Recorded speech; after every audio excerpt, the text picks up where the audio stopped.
Watch this. Next,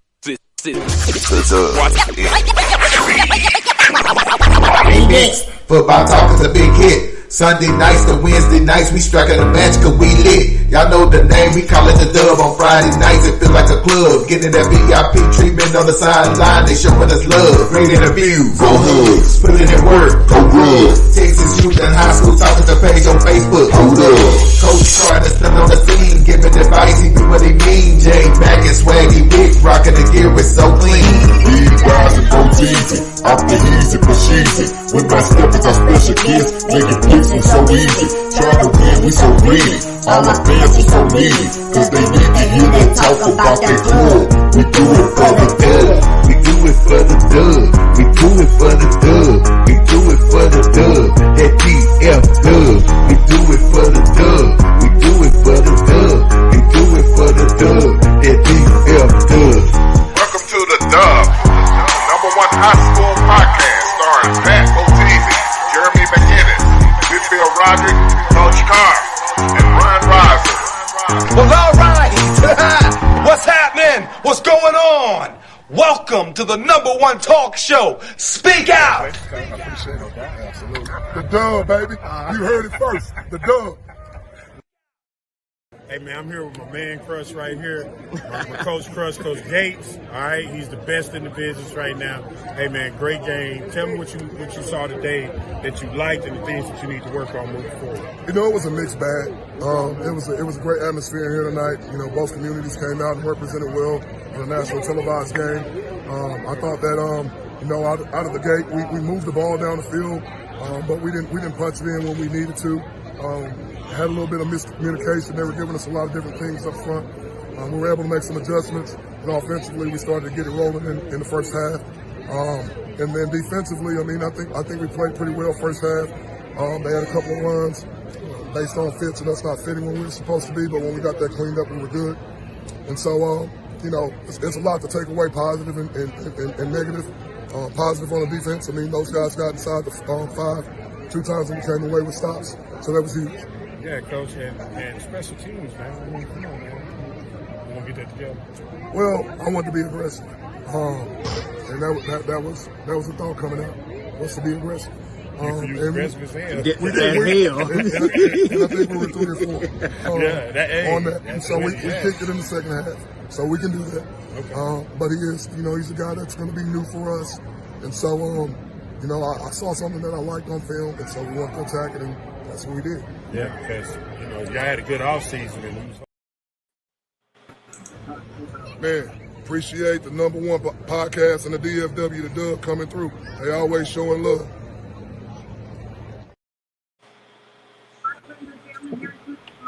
Salute.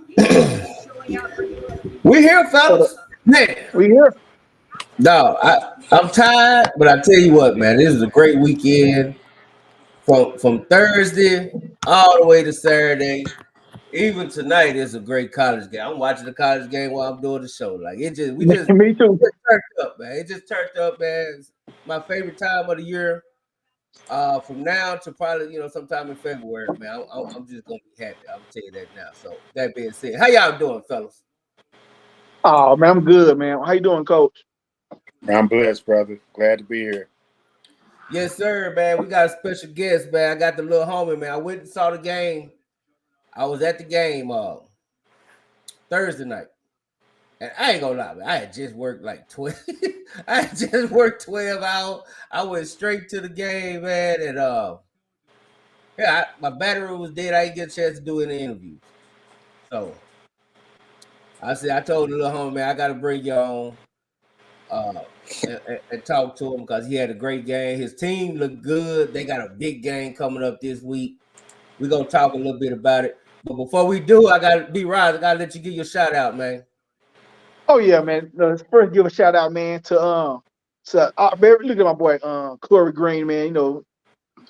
She him at the Carter game, man. Cool dude, man. He wanted to say, Lamont, even though Ferris beat his Madison, man, he said, hey, they got y'all next year, man. So that's about it, man. Also, let me give a shout out to our very own, man, Willow, coaching his first game at Seagoville last week. It didn't go his way, but hey, we proud of you, man. We love you. You look, y'all doing great things over there. Another thing, man, gotta give a shout out to the Skyline Raiders, man. My frat brother, Coach Coleman over there, man. They won freshman, JV, and varsity. Hey All man, 3 levels, man. First number time one since team, 2015, man. So shout out number to one team in Skyline, man. Dallas, though. Give it to them. Yeah, Number they one know. team in Dallas this week, man. We got to give it up. Yes. We got to give it up to Coach Coleman and Skyline Raiders. Oh yeah, that's all. Yeah, man. That's about it, y'all. That's about it.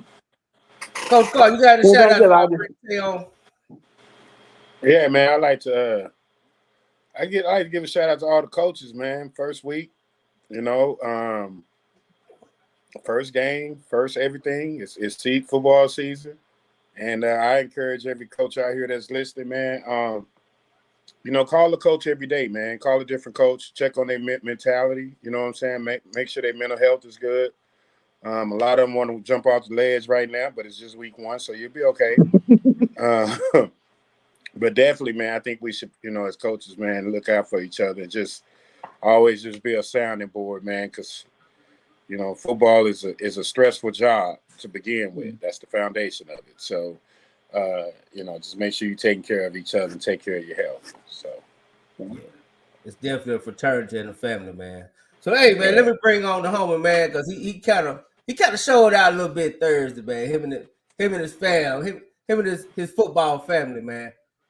Y'all give it up for the little homie, Tay Ellis. What's going on, homie? Yo. Tay, where you at? You in the boom boom room? Nah. Hey, that's kind of dope, man. I ain't gonna lie. They look a little mature. Hey, Tay in the boom boom room, man. He getting it in, man. I'm in my room. He meditating. You got hey, is Eddie there? It's Claude and what's the other one named Claude and who? Claude and Ray. Is Claude and Ray there? Nah. Okay. All right. Hey man, shout out to the young homie, man. Hey, I was at the game Thursday, man. They came out, did what good teams do. I was talking to somebody the other day. They were like, man, they beat Birdville. Hey, look, dog. Good teams beat bad teams. It is what it is. Right. It wasn't no struggling. It was you go out there and they took care of business, man. Talk to us, Tay, man. The first game back your sophomore season, how you felt the team did, and the mentality going after that game. Well, first and foremost, I feel like the team did super good. I feel like my QB, respect, but I feel like he came out there. He had 2 fast touchdowns. I just thought he was good. Like most people line. Hold on, Tay. You break it up a little bit.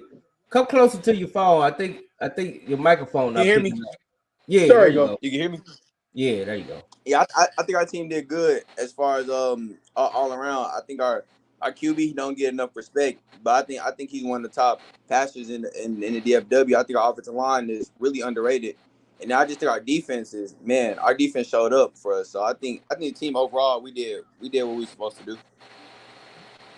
Hey, absolutely, man, and I agree. There's no doubt in my mind. Caleb Williams is very underrated, man. Like that guy is really good. Like he's really good, man, and he kind of. I mean, it's like when he go, everybody go. It's like everybody on go, man, and he looked as sharp out there. But I want you to tell us, man, about your running backs, man, because that kind of took me by surprise. I was like, where do these guys come from, man? Yeah, we really always had 2 great running backs last year. We just kept developing them. We kept holding them out until this season. I mean, we got Keaton Cotton. He's a sophomore. He's been my brother since day one. I mean, bro, he's fast. I've never seen anybody really that lateral fast like he is. And then we got Javion, our senior. I mean, it's his senior year. He gonna ball out for sure. So I think our running backs is really gonna be a main part of our offense this year. Yes, sir. Any of y'all got questions for Young Tay? I got one question for you. Y'all play North Shore this week or next week? We play them this week. Okay. Are you looking forward to that game? Of course. Yes, sir. I don't, Hey, how you are feel y'all about? playing them here?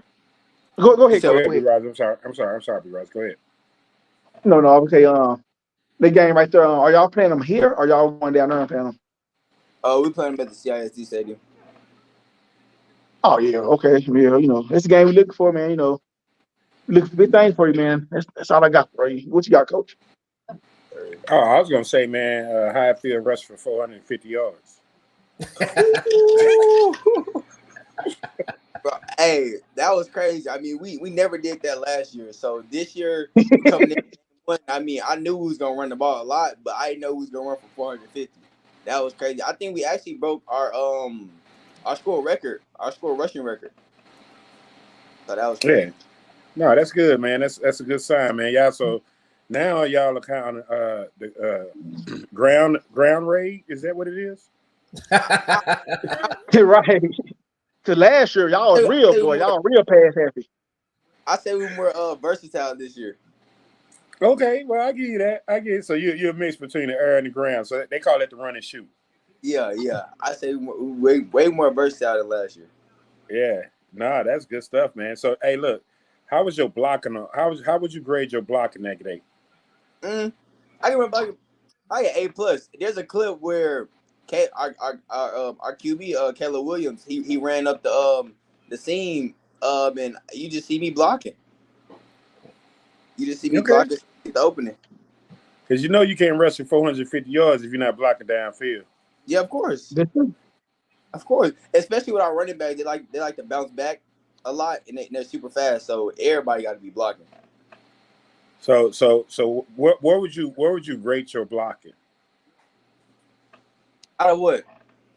Between out of let's say 1 to 10, 10 being very good, and comparatively speaking to your pass catching ability, where would you rank it? Are you a better pass catcher or a better blocker? Or are you equally yoked?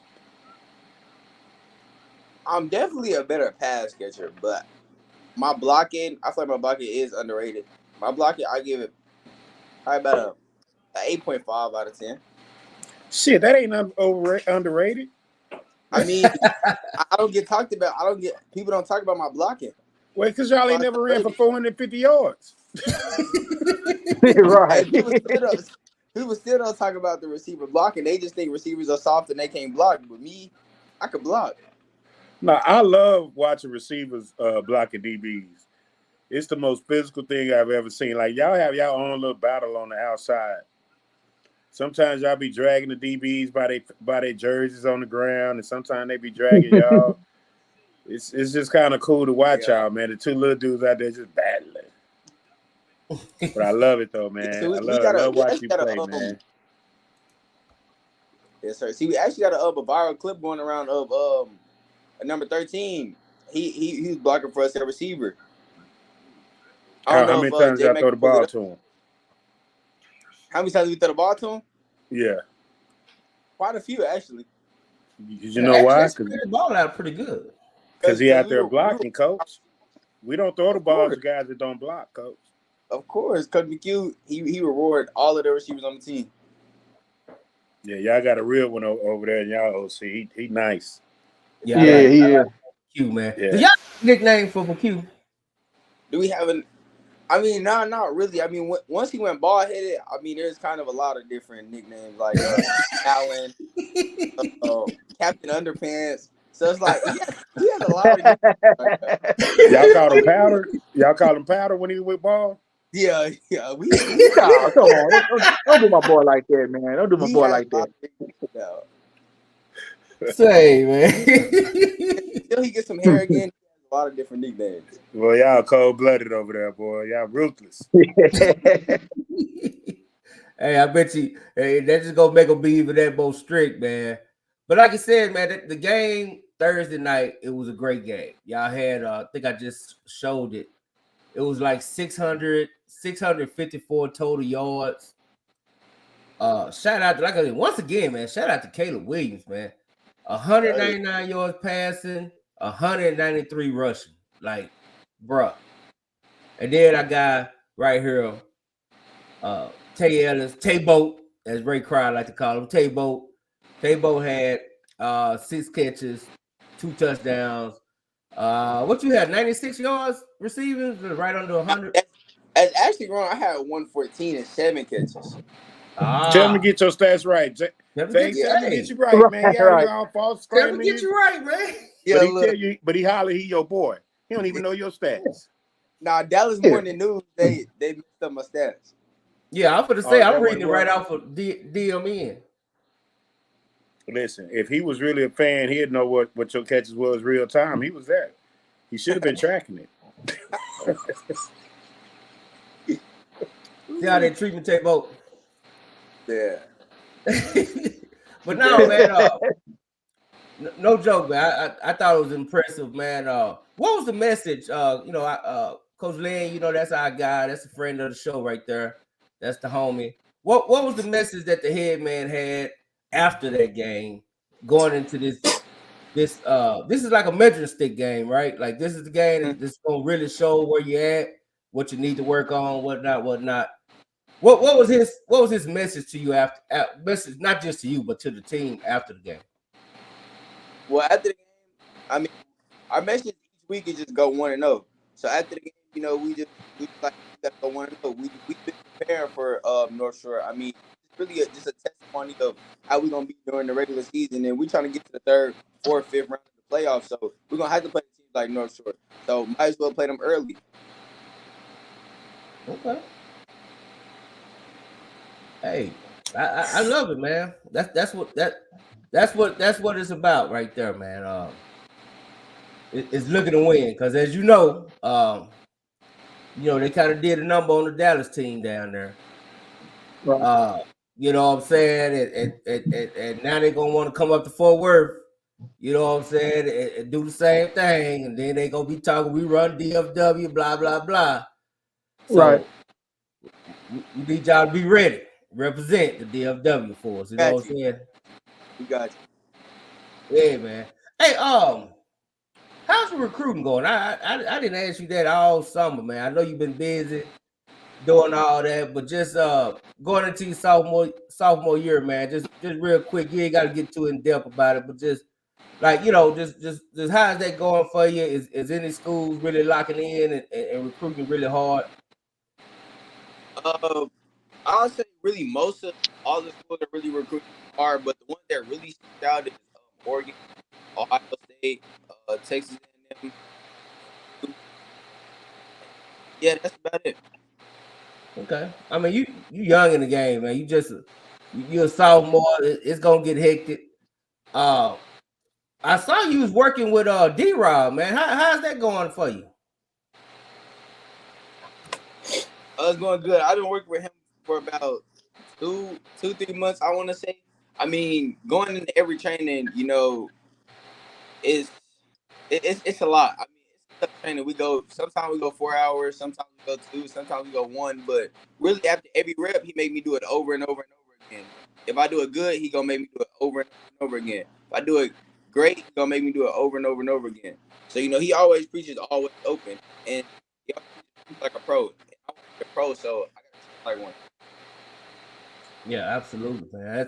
That's when I saw that, man, I was real happy for you, man, because that's like one of the best guys out here, you know what I'm saying? Period. Texas, Dallas, the country. So I really think that's gonna, elevate to get you where I already think you are. It'll help everybody else see what I already know. You know what I'm saying? So, but yeah, man, I'm real proud of you, man. Tell us. Hold on, what I got? I don't know what I want to say about this week, man. Y'all got practice tomorrow? Yeah, we do. 7 a.m. Film? We got real practice. Mental Monday. Okay. Now you're not returning kicks this year, are you? I don't remember you returning kicks. What's up with that? I'm not this year. Oh, They're trying to protect you, man. Yeah, I mean, I have a lot more plays on offense, and I'm really an important piece to the offense this year. So I mean, I can't risk me being injured. All right, so just know when the game on the line, you're gonna be back there returning punts and kicks. Oh, of course, when the game on the line, of course. Okay, so just so long as we know that. Yeah. Mr. Important. We got to get Mr. Important the ball anytime we can get Mr. Right. Important the ball. Of course. That's all I expect. Hey, I noticed that they don't move you around a whole lot in the game, and I probably saw you play more slot this game, and I don't even hardly remember you playing too much of it last year. Is that the new design? They kind of keep you in the slot, kind of keep the double team out for you, and kind of move you around a lot. I mean, yeah, but really, I mean, you never know. Some games I might be starting it outside. Some games I might be starting at running back. Some games I might be starting fullback. I mean, you never know with Coach McHugh. I mean, our offense is so versatile. I mean, you never know, and it's just different. So you never know where I'm gonna really be starting. But I mean, the last game I was definitely starting at slot, but I motioned outside sometimes. Sometimes I was at outside, so you never really know. Yes, sir. Now this week, man, before we get you out of here, man, this week you going up against, a lot of people say the number one cornerback in the country, from down there in Houston, man. That's something like did you have that kind of circle on your calendar? Like you knew that matchup was coming? I mean, yeah, definitely. I mean, our coach Lynn, he always preaching, we don't run from smoke. So it's like, hey, I'm just ready to play him. I know he good. I'm good too. I trust my training. I trust D-Rob. I trust Coach McHugh. I trust all my coaches. So I'm just ready to play North Shore, see what they like. I mean, he is the number one corner for a reason. So I'm ready to just go out there and see how he come. Yes, sir. Yes, sir. Hey, man, no better way to make a name for yourself than you know what I'm saying, going up against the best. It kind of is what it is with that. But what was your goals? What's some of your goals you had for this year? Well, this year I want to go for 40 receptions, 1,000 yards, and 10 touchdowns. How many TDs? 10. Okay. And that's in the regular season. That's just the regular season goals. Okay, I like that. You well on your way. You definitely on your way. Oh, we got Pat up in here. Pat, man, welcome to the show. Appreciate you. Hey, before we get Taybo out, you got anything for Taybo? No, sir. I'm Johnny Come Lately. Boy, I could not hear y'all on the other stream, so I had to finally get on through the phone. But, man, hey, good luck in your season, man. Do your thing. Y'all quit sitting in them dark rooms. Hey, man, Taybo said he was setting the ambiance tonight. You know what I'm saying? Hey, that's the ambiance for your girlfriend, bro. That's not to be on the podcast. That's dope, man. That's dope, man. Hey, again, man, I appreciate you for stopping by, Taybo, for real. Yes, sir. You already know we're gonna hook up again for sure. Take care of business this week, man. I did see you. I saw you on the sideline, man. Seemed like you're a way more verbal leader on the team, man. Is that by design? No, I mean, I really just got more comfortable with the team. I say last year, coming in as a freshman, I wasn't really comfortable with everybody, but we spent a lot of time on and out the field together, so I got more comfortable with the team. With my role on the team. Okay. Yeah, I like it, man. I like it. Shout out Hallmark.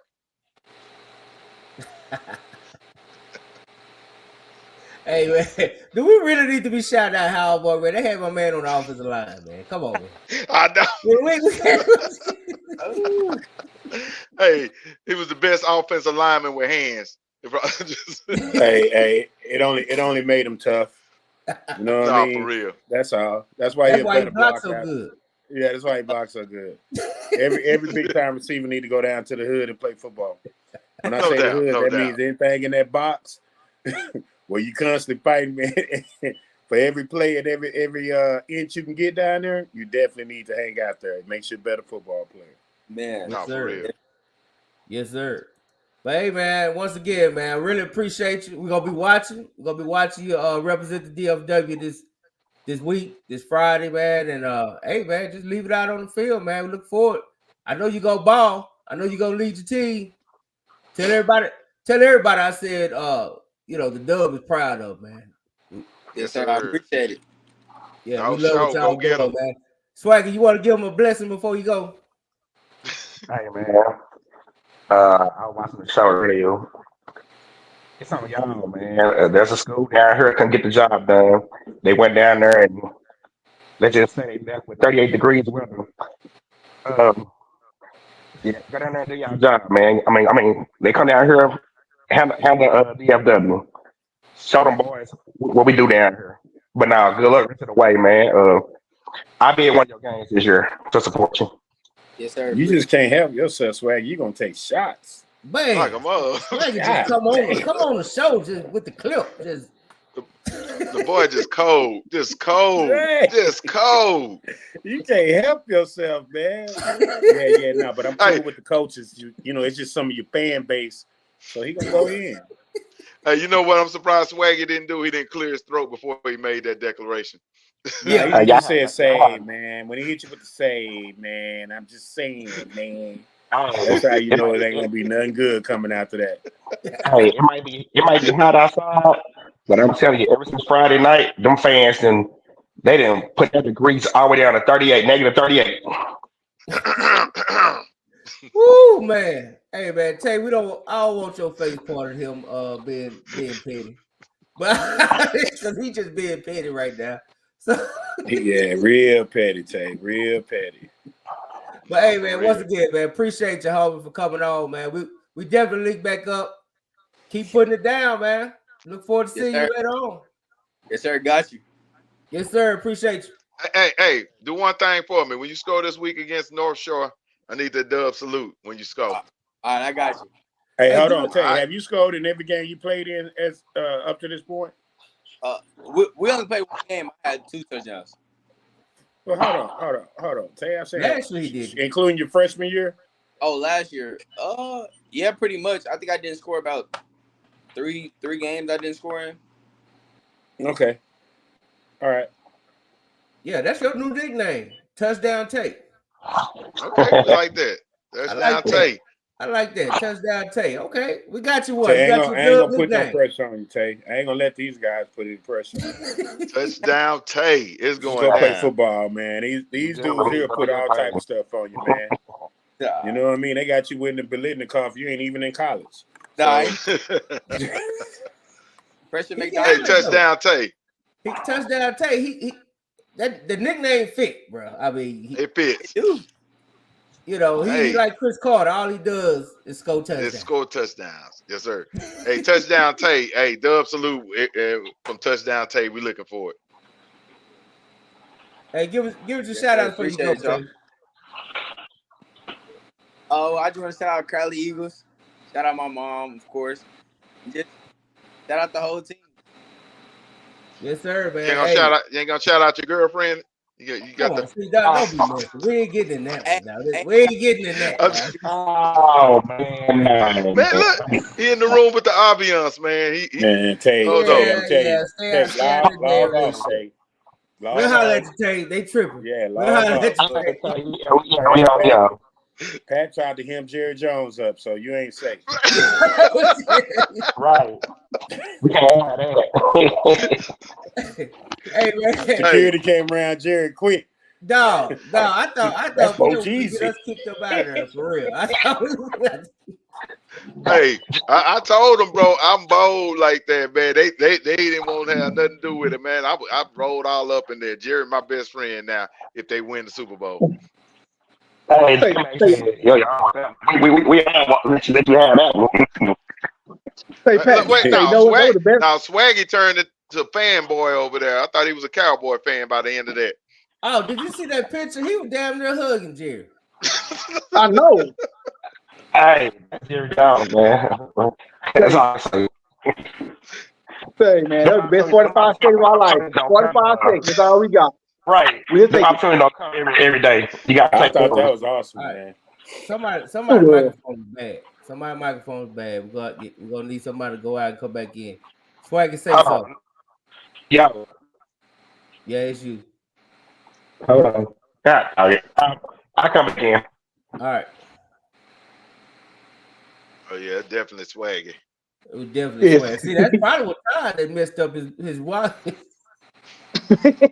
Say, man. Taking all them shots. Yeah, like a mug. Right. Oh man. But hey man, I like that, man. I was there at the game Thursday, man, and Crowley, Coach Lynn, the homie Coach McHugh, they did their thing. I'm proud of them guys, man. So let's just get into it, dog. But before we get into these games, man, and shout out, I saw Terrence, Coach Bly. I saw you, Coach Bly. Big game. We're gonna talk about it. We're gonna talk about it, man. You got a big game this week, man. Against Red Oak, man. That's gonna be a big game because you know Red Oak is gonna be coming to try to get that dub. Yep. And your And son they had a coming good. off loss too. Yeah, they coming off a close loss. They're gonna be coming for it, man. But Oh hey, yeah, they got to. B Rise, what's your number one overreaction from this weekend, all the games, before we go through the Man, scoreboard? man, number one overreaction. I don't want to say overreaction or underreaction, but but let's start with the first game of the season that we was at, Win Swag. That's the not Carter, but Kimball and Timberview game. Let me get my breakdown, just notes from what we seen. No, I'm I'll gonna be start right. with Mic check. I'm gonna, Hold no, on, be you right. good. I'm gonna Mic start. check. Y'all hear? Swag, you still coming in rough. Swagger, yeah, you might take the Yeah. Walmart earpod buzz out, man. That ain't one more. But yeah, hold on. All right, I'll be back in. All right. But yeah, man. Let me get my breakdown of that Timber and Kimball game. It's the game, man. Swag was at. It was a good game, man. I was talking to one of the coaches for Kimball. They main thing is they wanted to see how they were gonna look in the trenches against a good 5A opponent. And I'm gonna say this, man. Timber, they are good as advertised.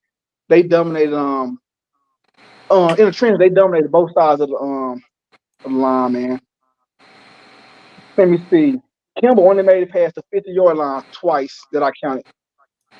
Wow. Yeah, they made it across the twice. They made it across the 50 twice. Skill players for both teams, they pretty evenly matched for the most part. But overall, man, Timber, their trenches is they're pretty good in trenches, man.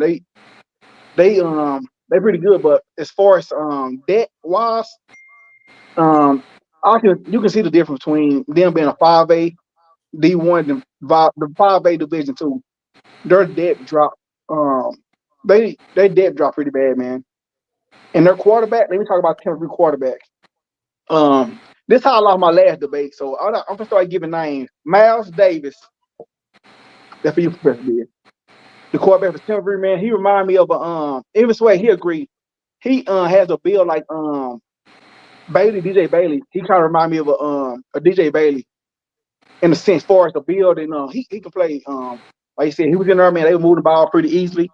Convincingly, he got hurt like the second. Was it the second possession, Swag? Of the second quarter. Okay, he got hurt the second quarter, man, and Terry the whole game they just ran the ball, man. But I would give Kimball credit. They were able to stop the run because that's all they had to stop was the run. And but I'm gonna say this about Timberview: if their quarterback is out for the season, if I don't see them making the playoffs. As of right now, with a quarterback, I got them third in that district. And as far as Kimball, I've seen some good things out of Kimball too, man. Like I said, skill players good. They got a good run defense. Well, I'm gonna take that back because Tim really had a quarterback, so I don't really want to give him too much. I don't want to just give him too much credit because, believe me, when that quarterback was in the game, man, it made a big difference. Their offense shut down once that quarterback got hurt. Man, they couldn't move the ball that much. But as far as Kimball, man, they quarterback looked good. Their run game was none and void. So, but as far as the district is concerned, I know Swagger might not agree with me, but I think it's a three-way horse, man. I think it's gonna be a three-way. He's gonna come down to Pinkston, Kimball. It's gonna be a three-way. It's gonna be a three-way. I don't know. I don't know who's gonna win the division. But what you got, Swag? First of all, on that last statement, Kingston lost to Crown and Ranchview. So no. But as far as the Kimball game go, I'm with you a lot. From what I saw with Kimball, Kimball is a work in progress, and I say that to say this: Kimball probably has one of the most decorated receiving corps in the Class 4A. They have that. They have some go getters. Kimball have one of the best defense of secondaries in Class 4A. They have that. What they lacking is the number one position that you need to win, offensive line. Amari Williams Hall can be, in my opinion, can be one of the top quarterbacks in the state if he had protection. In that game, that kid was running for his life every play. That's how bad it was offensive line wise. Rushing, they have athletes in the backfield, but you're gonna only get 12 yards a game if your offensive line can't block for you. Defensive line, I give them a little bit of an asterisk because they were missing not one, not two, but three starters on the defensive line, including their number one player, Keyshawn Clark, who's out. So I think when they get those three back, we might see a different defensive line that we've been hearing about. That we've been hearing about all summer. So I think the defensive line, I'm gonna leave that a question mark. Cause like I said, you got three starters out, you in there with replacements. Yeah, that shows the difference. But let me ask this way. Secondary, My bad. Go ahead. My bad. Go ahead. My bad. secondary wise, let's just be real about it. Let's not even sugarcoat this. Timberview knew what they was doing on that when Miles was in the game before he got hurt. He tested Aguilar one time. Aguilar dropped it. After that, he didn't throw on Aguilar no more, even when he was in the game. They didn't even throw on Aguilar's side no more. So, but I do feel like Miles' injury does change the game. If Miles doesn't go down, I hate to say this, Kimball Nation, don't get mad at me. I'm just speaking facts. That's a 35-7, 35-0 game if Miles don't go down. I'm just keeping it real. The backup quarterback gave Kimball a lot of chances to come back and steal that game, but they just couldn't capitalize. I think the biggest key to holding that comeback is when William Hall got knocked out the game because his helmet got knocked off his head, and the backup quarterback fumbled on like the 20-yard line that would have gave Kimball. They would have made the game 20-14. I think when they scored that touchdown, we might be looking at a 21-20 Kimball win. So that's my take on it. Kimball is a work in progress. Kimball will get better than a year ago. From what I saw from the Arkansas team this Saturday, I think they should go down there and beat the hell out of them, honestly, because that team just awful. And I think they should beat Midlothian the week after. I got Kimball finishing 3-1 when this is all said and done. I mean 2-1 when it's all said and done. Hey, Swag, let me just say this, Swag. I give you stand, but we're not giving Timber. Their D line was good. That number 99. I went to the website to try to get number 99 name, but that D tackle for Timber, man, he's a sophomore. I know that, but he definitely D1 prospect. Willow, if you were there, you would definitely love that kid, number 99. That's your type of player, Willow. Believe. Oh man, I love it. Yeah, like you see, they had 45 yards rushing, right? 100 yards rushing. All right, now I'll listen to both of y'all for about 40 minutes talking about Kimball Timberview. But I'm looking at the stats, dog, and I ain't gonna lie, this game looked like it was horrible. And like I said, 264 yards to 168. Passing yards 123 to 46. I'm looking at the pillages, dog. 10 for 100, 13 for 115. That's tough. A turnover apiece. Like, I don't really have much else to talk about it. I just hope they don't go to. I just hope Kimball don't go to Arkansas and lay a egg. Go ahead. You got anything on? But my last thought, J Mac. I'm gonna say this: when you know the team is for to run the ball, you know they run 10 times out of 10. You know they're going to run the ball. If it's 14-20, you know they're going to run the ball, and they still have 200 yards rushing. I'm just saying. Anyway, next game. I'll be honest, man. That was a bad game. That was bad Yeah. football. Go ahead, Coach Cole, you got anything on that? We can move on. No, I don't have anything on that game, Coach. I mean, shit, they don't wear Willow no more. So, did JV win? No, I think JV lost also. Yeah. Ooh, Pat, you got anything on that? Not at all. We can go to the next one. sorry. Right. Pat, I'm gonna start off with you, man. We was at the Carter Van since we on the Oak Cliff. Right. Hold on, first We I all want to give a shout out to Arlington Seguin, man. They put a beat down on North Mesquite. You know, that's one of Willow's favorite teams.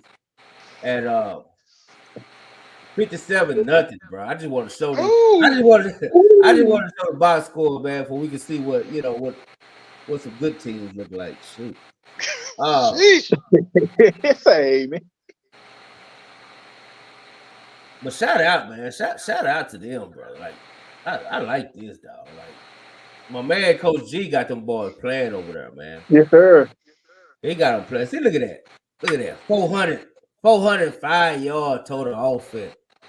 373 running the ball. You know what I'm saying? Now, I ain't gonna lie. Again, y'all go to Red Oak with all 13 penalties. You bringing the L back to Arlington. You gotta clean that up. For real. Yeah, man. You gotta clean that up. Chevy, the homie, I love it, with the best name in high school football, Chevy Andrews. He had 32 yards passing. So that tell you what they was doing right here.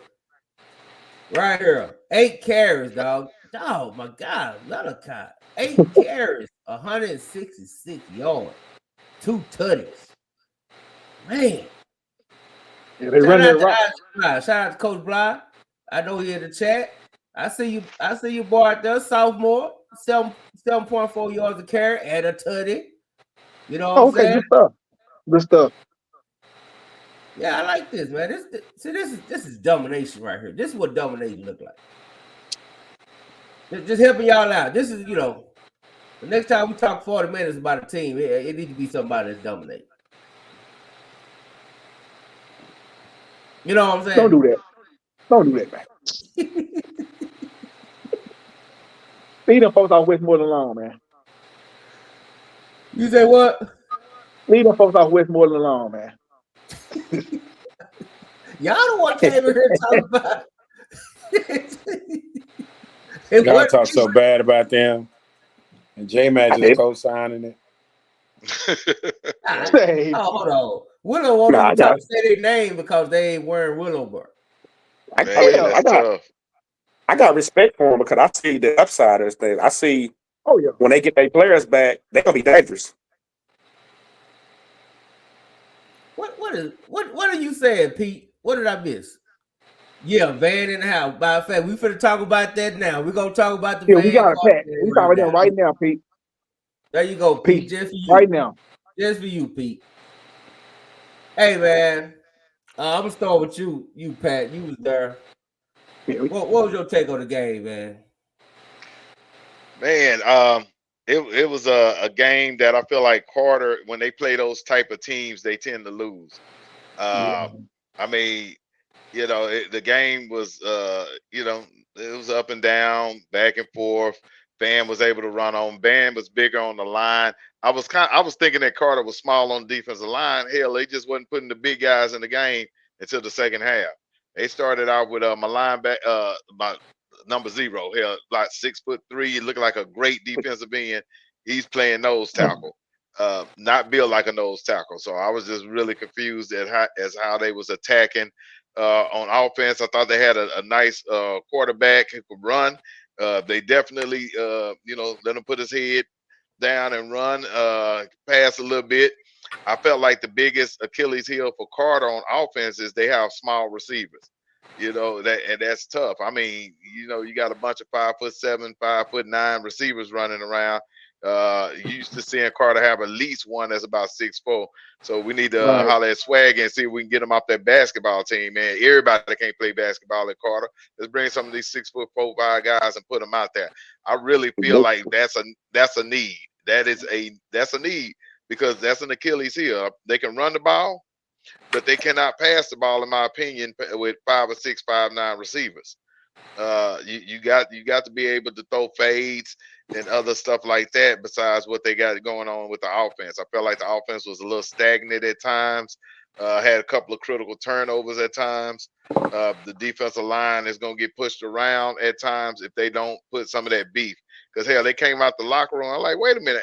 I see this big guy, this big guy, this big guy, and they not in the game. So, they started inducting them into the game in the second half to try to do something. But also, I think they got a secondary issue.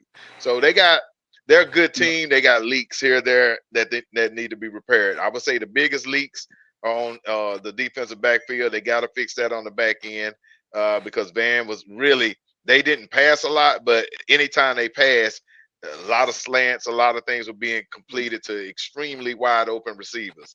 And on the offensive end, the quarterback, I like the quarterback's activity. I think he could be a really good quarterback. He needs a bigger target to throw to because they're able to cover those smallish receivers. Like I said, this is a game that Carter tends to lose. This is a game that they would see in the playoffs, and they tend to lose these games, and I don't know why. I'm looking out there, and I'm looking like, damn, Van is beatable. Like, that should not be a game you lose. Dang. Well, you pick Carter. Listen, I picked Carter because I went to Carter and I won't ever go against Michigan. But right now, I don't necessarily know if I feel that way about Carter anymore. I actually saw them on film today when we was breaking down W.T. White. And it's amazing because I thought they had a pretty good defensive line. I thought their defensive line looked really active. They could move a little bit. I think Carter problem is always going to be Carter problem. They don't have a quarterback. And until they can get that situation fixed, I think they're forever going to have issues, and they got a lot of issues on the back end. So I think Carter has a lot of things that they need to get fixed. But, hey, who they got this week? Panther Creek? Yeah. Yeah, they ain't going to get no easier, Jack. So, they got a good chance of going 0-2, Swaggy. But, I know you ain't a real Carter guy because you got on all your DeSoto stuff, and your son don't go there no more. So that's all I got to say. You're a bandwagon fan. You jumped off that bandwagon quick.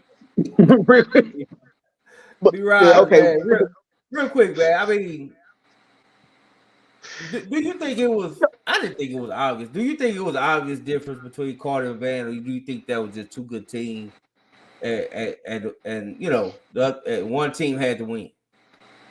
No, it's crazy because me and Pat was talking. You know what? I'm gonna go back to last year when they were playing when Carter played Panther Creek, and Panther Creek won the game, but me and Pat was like, man, they don't look just that much impressive over Carter. It's like they're not faster, they're not more athletic, but it's just some of Carter, man. They always end up losing these type of games. But I think the Carter, the quarterback, he didn't play bad. He do need a bigger receiver. I agree. And Carter, like I said, man, they missing their running back. They miss him big time. But their defense, one thing with Carter, you're not gonna really just run. Carter not gonna like to run the ball on him a lot. But however, man, same as last year, they get beat deep a lot. Like Van was beating them deep a lot. The time that Van threw the ball, one time, man, they were throwing a slant, get 40 yards. They got 60 yards. Only thing that stopped them from scoring was their 4.7 speed. They come to am I lying, Pat? They're being real with you. So Carter got to fix that defensive back. They got to fix that secondary ASAP. But other than that, man, they don't look bad. They're not a bad team. They just gotta. They are stagnant, but those type of game they need to win. Yeah. Swag, I'm not gonna ask you about it because you say you're not medial. You part of Carter team. I'm not gonna ask you about it. But I am gonna say, cause my phone is just blowing up, man. I'm getting text messages saying people that listen to the show is saying that you sitting up there with, representing DeSoto, but you've been picking North Crowley to beat them all out season. They confused. Say, man. I'm just telling you, I can show you the text. I'm getting like they've been waiting on this, man. But you gotta be careful because when we say something, they gonna hold us to it. So, hey, That's true. what's up with that? We gotta be held accountable too. That's perfect. But he can give prediction on the pick though. They don't got nothing to do with the pick. Well, I don't want him to do a breakdown on Carter because, like you say, he media when he go there. So whatever you say, they gonna say he biased. Am I right, Swag? Pretty much they gonna say you biased unless you want to. If you want to volunteer something, you can. All I want to say is, first of all, give credit where it's due. Hats off, shout out to Van. Van came down here and they took care of their bid. They won the game 28-20, no excuses. I feel like Carter had a lot of chances to win that game, but they just didn't capitalize. Going forward, I like what I saw to Christopher. I think he played a hell of a game in his first start as Carter new quarterback. I think he ran exceptional well. I think he carried the team as he can. Cam, Boozer, I think they both did their part. Like Boteezy said, our secondary got to short. We got to get that down. If we get the secondary down, I don't think it'll be a problem. Other than that, defensive line got to tighten up, stop the run. It was times Van quarterback got what he wanted when he wanted. It was times the running back did the same. Like I said, those East Texas guys came down here. They didn't make that drive. They made a business trip, and they came down here and they took care of business. They went back home with their suitcases zipped up and 1-0. For Carter, 0-1, back to the drawing board. You ready for Panther Creek? That's all I can say. Yeah, I'm with you. And I just showed the box score. I mean, you look at the box score, it really was a close game. Like, I don't have anything just too bad to say other than, they just, the better team won. But I thought it was, I thought Carter, and I will say this before we move on to the next game.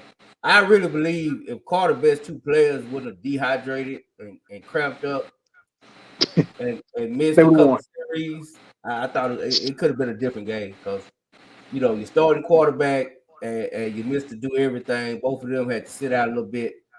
I thought that would change the game, because up until then, I thought, it was pretty much back and forth. So that was the only thing about that game. Was man, we gotta hydrate. We gotta hydrate, fellas, because I feel like that was the game changer in that game. What's next? Hey, y'all want to talk about this Red Oak Collierville Heritage game, man? I just saw the homie in the chat. Now I don't know. I guess that was B. Rhymes that called Collierville Heritage overrated. Who was that called Collierville Heritage? No, I picked Collierville to win.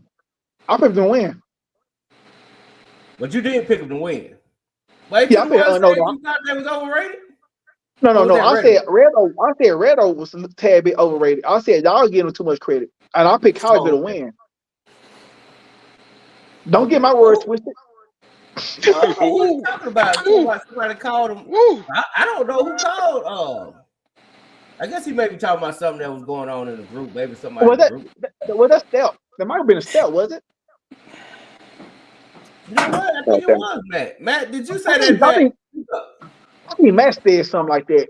That they was probably overrated on something. Yeah, I like Collierville Heritage, so I don't know who said it, but I don't remember that. Yeah, I don't need them. But I do want to give them their props for winning. Yes, sir. Matt still gave a stat, man, a fourth quarter stack about basically how Red Oak lost that game. I think they had a couple turnovers in the fourth quarter, a muff punt. Like that they kind of shot themselves in the foot. Now, maybe you can say they shot themselves in the foot, or you can say the other team caused it. Depending on how you want to look at it. Right. But obviously it was a great game. I can't find it. I'm looking for it now. I can't find it. But it was a great game. And I'm looking forward to next week, man. I'm looking forward to Red Oak and Arlington Seguin. And I'm looking forward to Colorville Heritage and Richland. I think those are like two really, really great games. You know what I'm saying? Like, I like both of them. I like both of them games, man. But I can't find it, man. I can't find it, fellas. I can't find the game. I'm looking for it. Okay. There it is. I just think it's funny how, like 2 years ago, everybody would be saying how they looking forward to soccer in Duncanville. Now you just heard crickets. Wow. No, like, meaning, I think everybody's just tired of it. Well, they know the outcome. They know the outcome.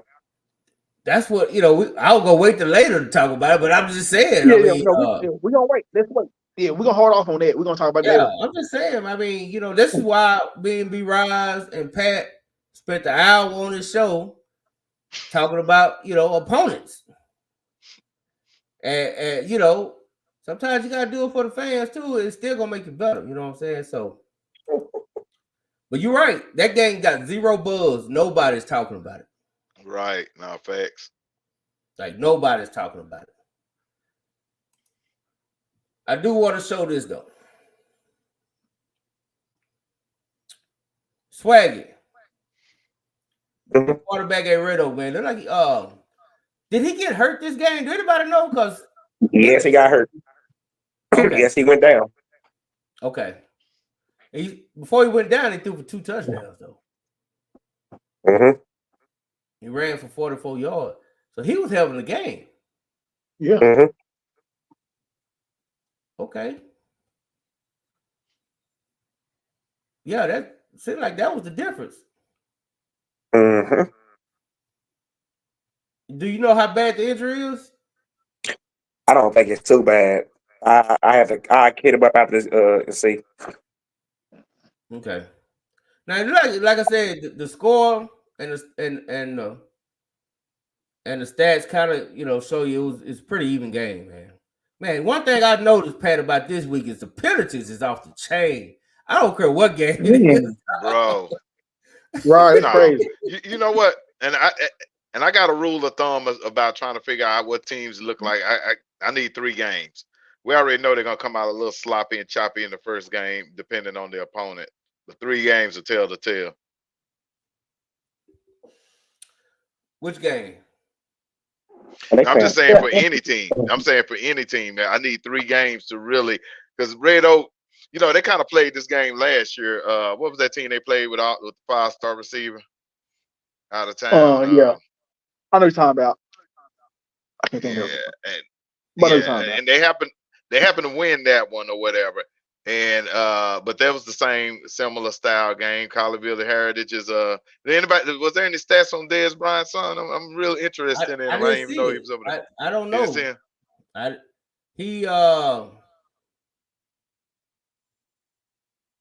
He didn't log anything.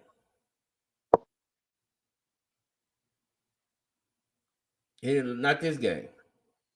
He must got Jason Garrett as a coach. Just didn't throw him no balls this game. But I will say, man, they threw for 263 yards. They threw it 27 times. So that's good. That's not for high school game. Yeah, great. Yeah, but I mean, maybe Red Oak was a Kamorian Morgan away from winning that game.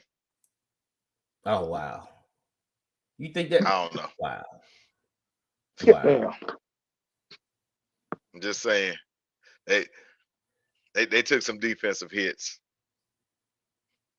Yeah, and that might be their Achilles heel this year.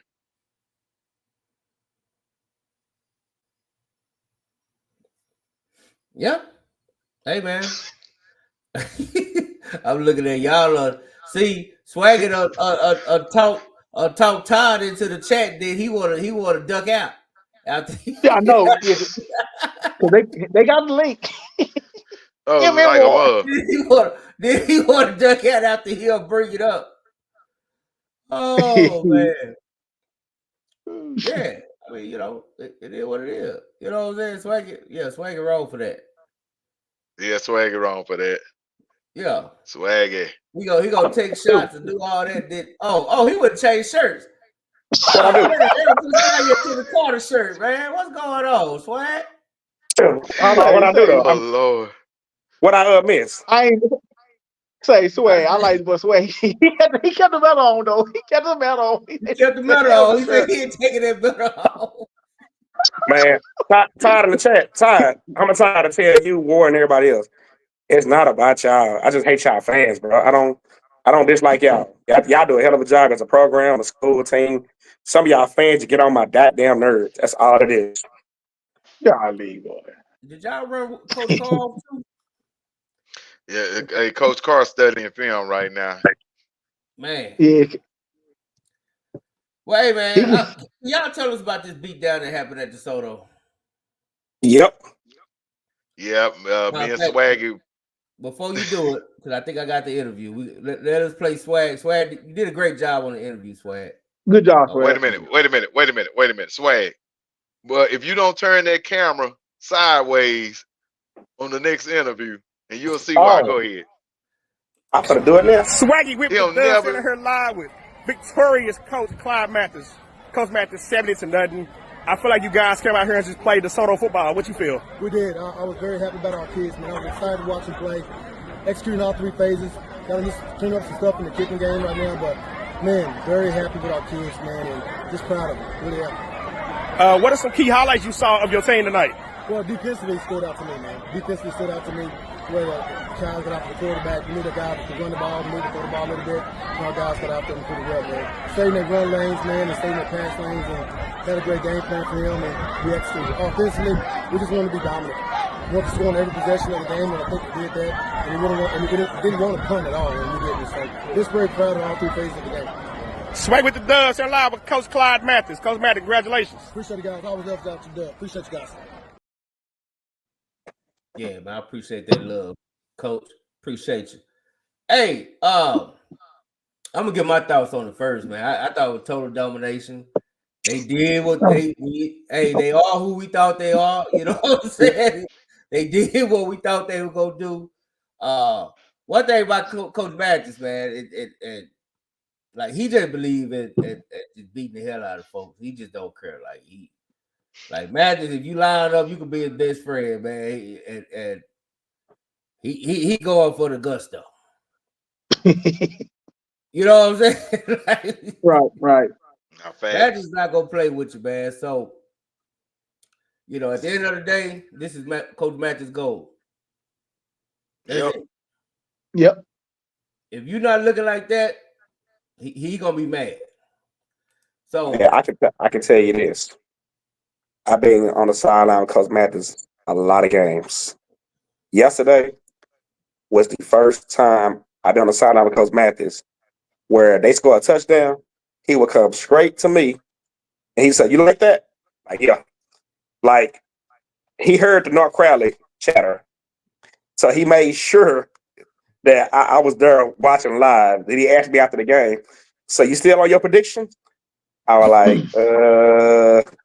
nah, Coach. I take back my words. Okay, I was making sure. So it felt like he was getting out there. It felt like he was showing off. Like he was showing, hey, you really think these guys can mess with us? Let me show you. That's basically how I took it. I mean, but it was like it was so friendly though. It wasn't just him. It was my boy Chadwick, all of them. Like, you know, it was Swag. How you feel, Swag? For real, watch this. So it's like they was just showing out. Like, hey, we're gonna show you. Don't never go against us. So it was all fun and games though, man. It was just fun to be down there with them. Yeah, hey man. I mean, and it was a great butt kicking, man. I saw my boy 13 Savage, you know, doing Savage things. Shout out to the little homie Sarai Baker. I saw he got in on the action, man. He got in on the action some, man. So I'm asking you, Pat, how did the QB situation look? How did the new QB look? Coming out. Keldon Ryan was amazing, pinpoint accurate. Looked like they didn't lose a step, and he's a good runner. So I think they got the best of both worlds. He fell into a great situation. You got 13 Savage, you got Booby, you got number 9. I don't know who he is, but hell, he had a kick, huh? That's Smooth. Yeah. Okay, yeah, Smooth went off, had a kickoff return for a touchdown that was sweet and was catching everything intermediate. So I was like, damn, and man, bruh, quarterback situation straight. But the second string running back behind Tiger, my lord, that joker is big. Only a sophomore. A sophomore, bro, looking like he's 6'2", 220. No. I mean, just ridiculous size.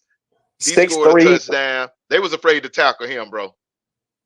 Matt Clyde told me he's 6'3" and he runs a 4.3 in the 40. Insane, bro. Insane. Hell, even Tiger, I was standing next to Tiger at the game and stuff on his series off, and he bragging about that kid. Like, it wasn't even about him or whatever. He bragging about man, you see him? He's 6'3". He did it. Like, it was just amazing. Like, hell, they're amazing themselves. I mean, it's a machine. Yeah. They're a machine.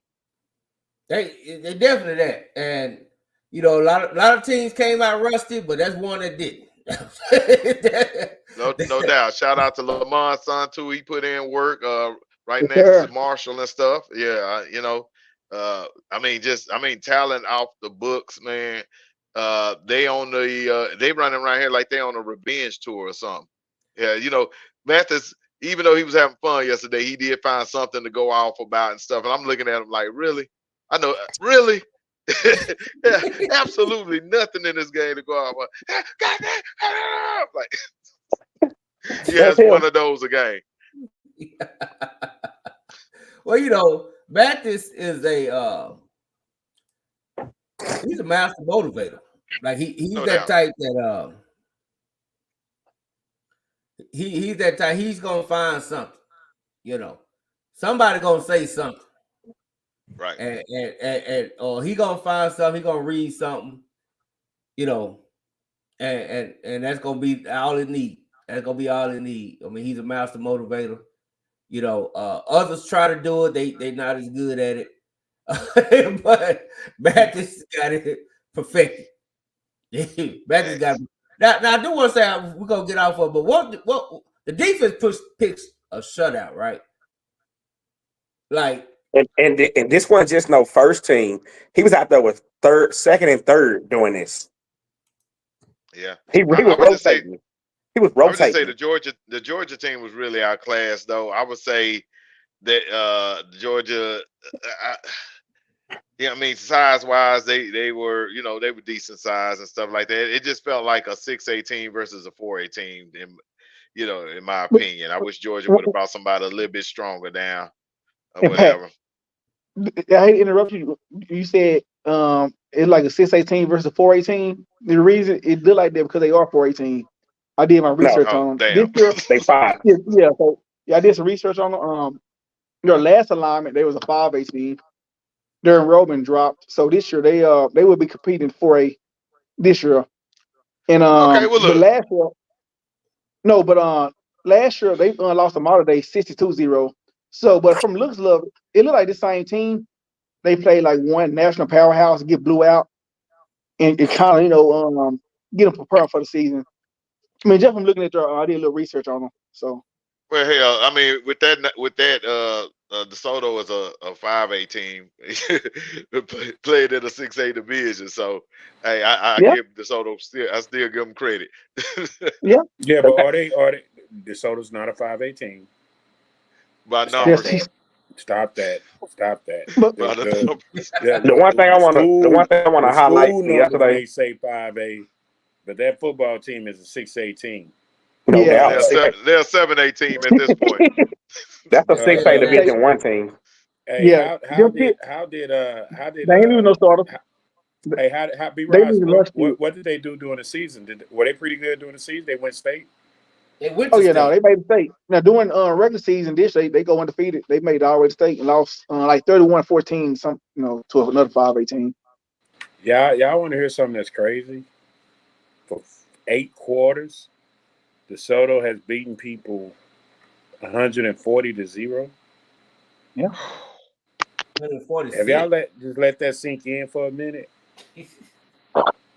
Yep. 140-0. You know what? I like to respect that coach gave Sheesh. Duncanville. He gave Duncanville some respect yesterday. I had told him off air, off camera. I said, man, y'all got to be the best 6A team I done seen this year so far. He said, no, Duncanville ain't played yet. And I said, that's respect. That's kind of respect.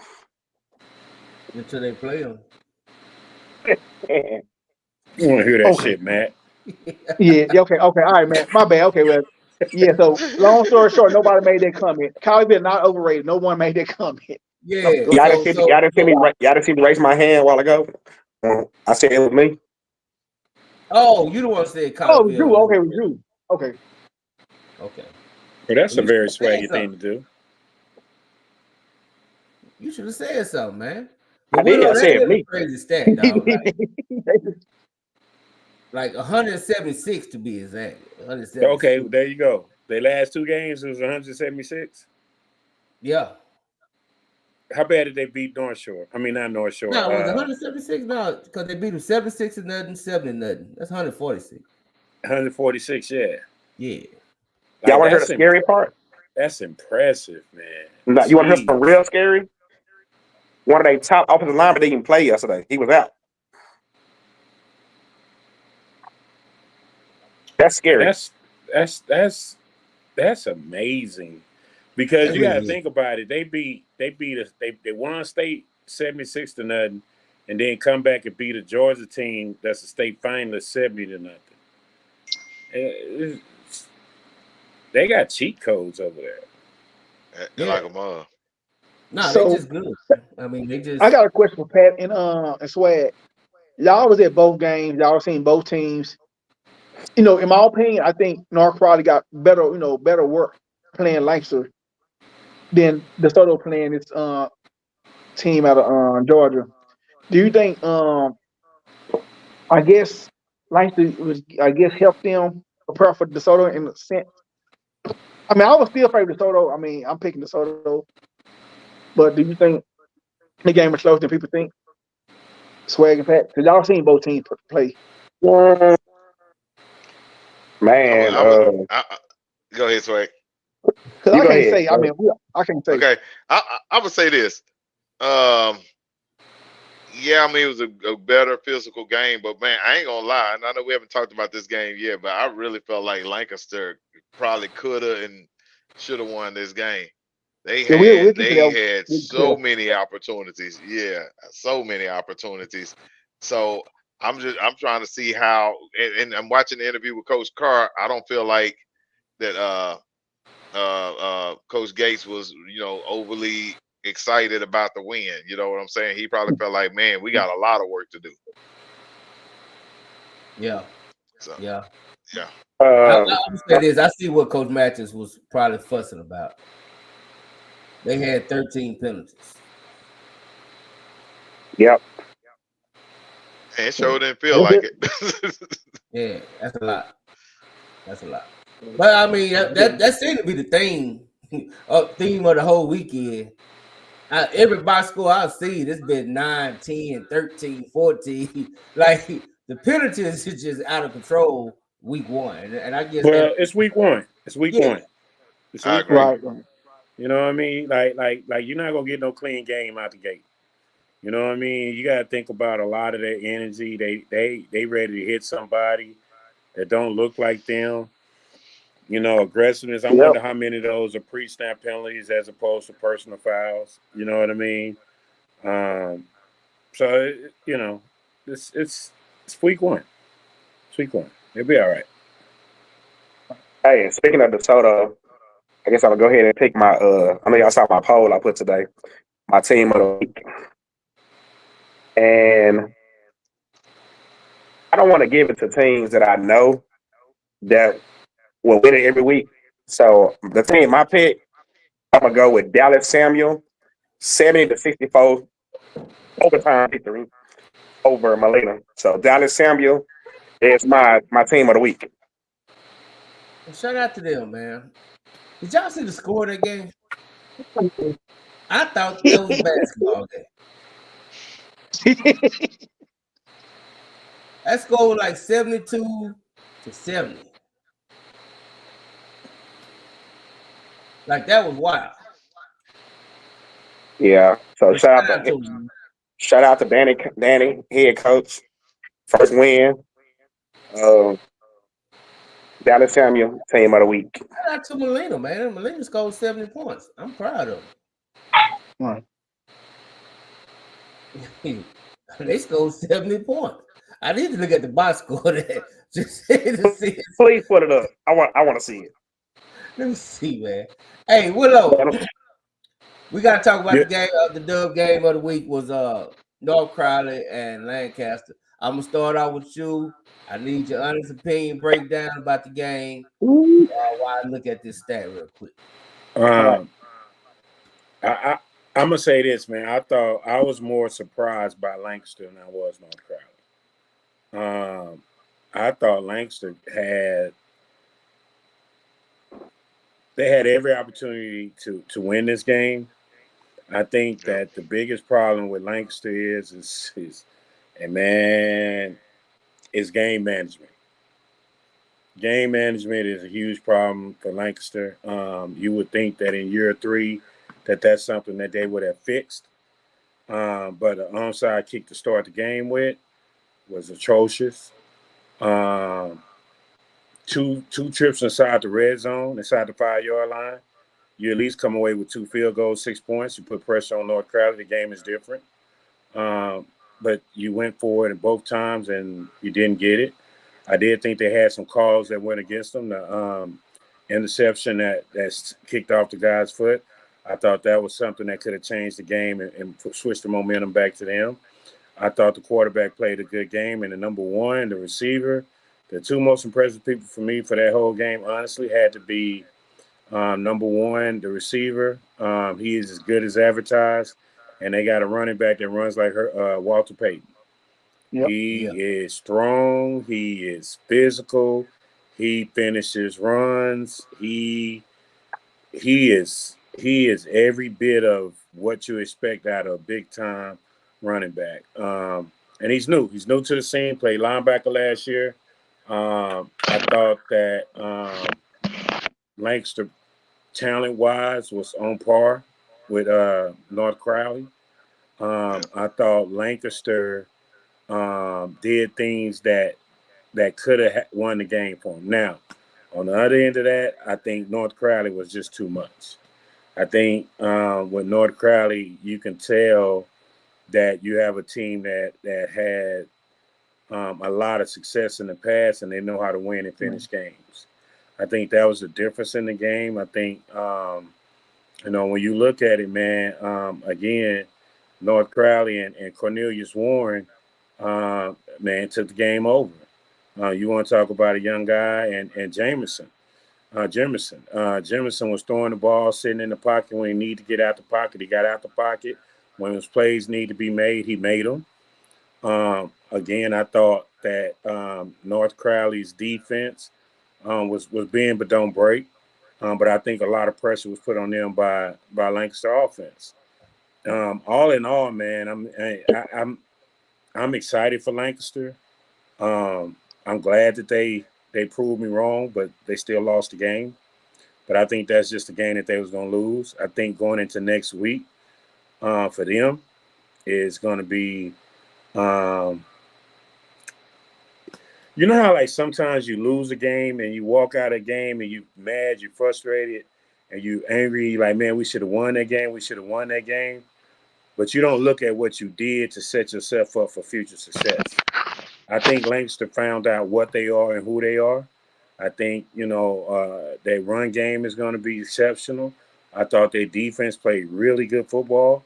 I just think that they gave up one too many big plays. I do think that moving forward that Lancaster has his touch up on their secondary, and I think they need to find out a way to get more pressure on the quarterback so they receivers, so the DBs can have less time to cover. So I think it's matching up that secondary with a good pass rush up front.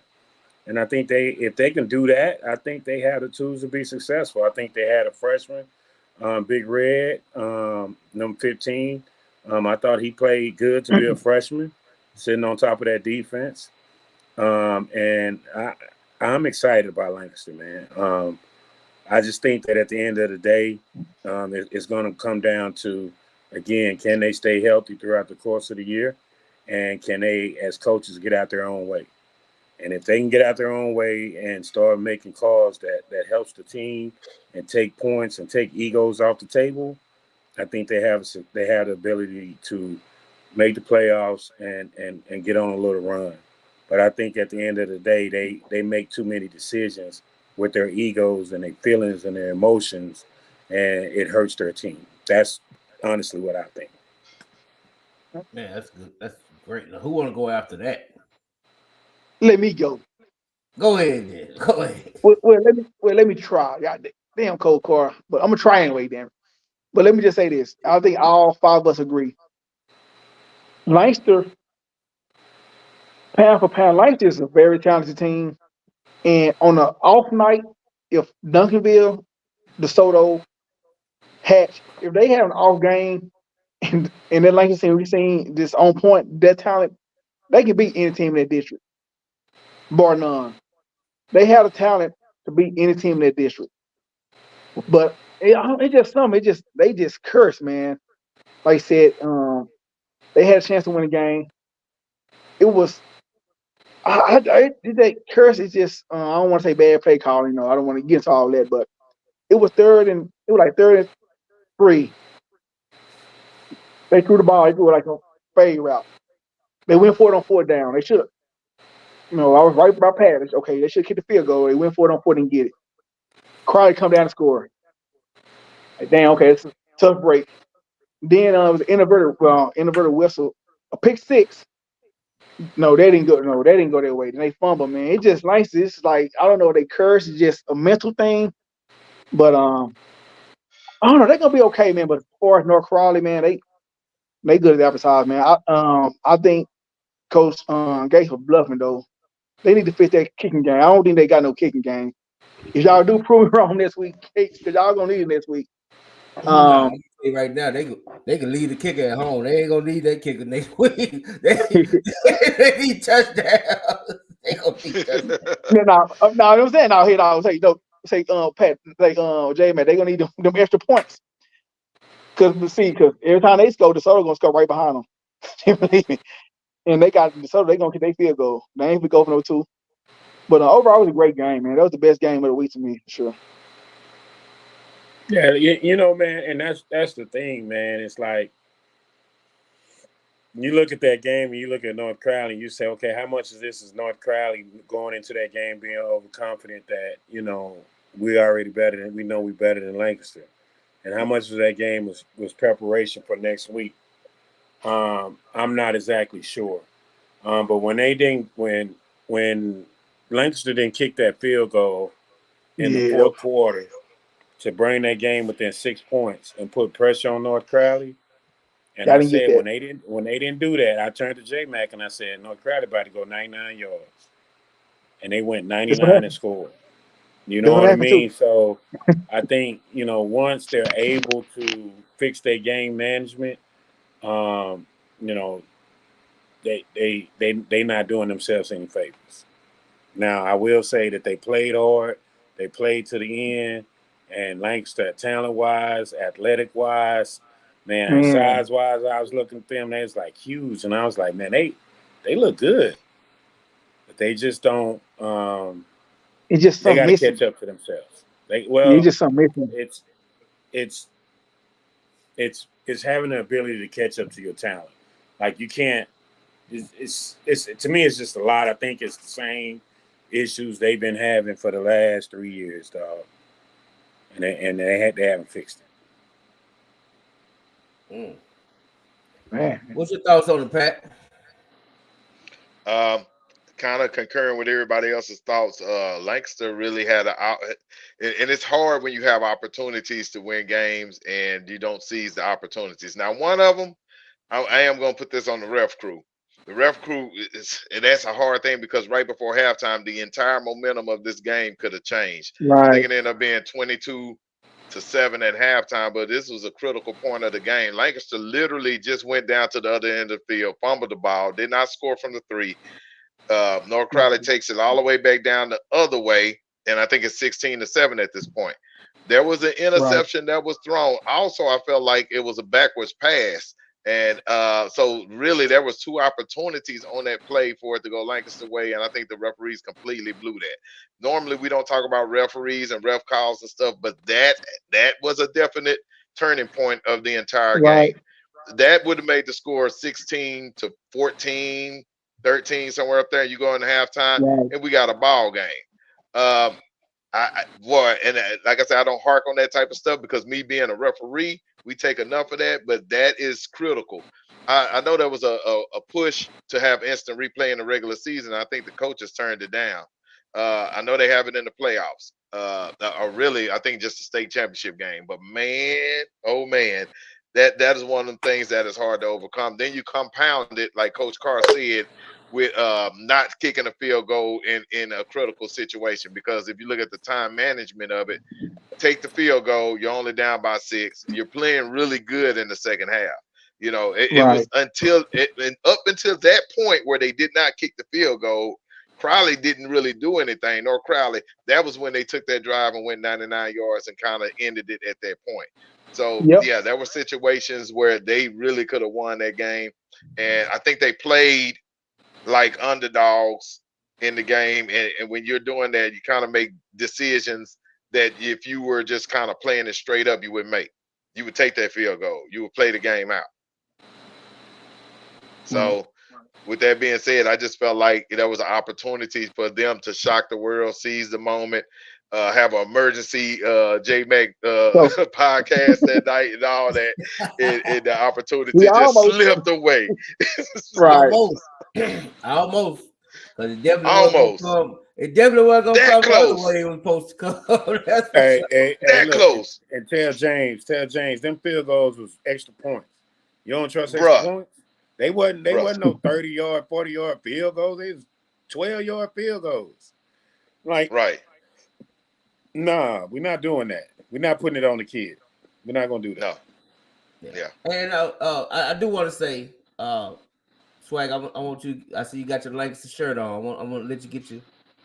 How many shirt changes you had? Hey man, Swag in his bag tonight, man. Let Swag be in his bag. He had 3. I counted. He started Academy Award. Carter, now he in Lancaster, and then he hollered at Carter too. Man, you better stop that. Hey, you gonna have on the Sleepyville shirt, Nick? Hey, but on the referee thing, to me, I don't count the missed call on the backward pass because that definitely wasn't a roughing the kicker. Well, no, J-Mac. It was a roughing the kicker. It was roughing the kicker. No, J-Mac, I ain't gonna let you do that. Ball. Yeah. Well, his foot was in the air. But so he touched the ball. If his foot is in the air, you touch him, that's roughing the kicker because he's unprotected at that point. Well, now, I'm as a referee, I'm going to speak on that real quick. And I'm going to get back to you, J-Mac. If he touches the ball, the kicker is not safe anymore. So if he touched the ball, that kicker is not safe. That was a bad call by that crew.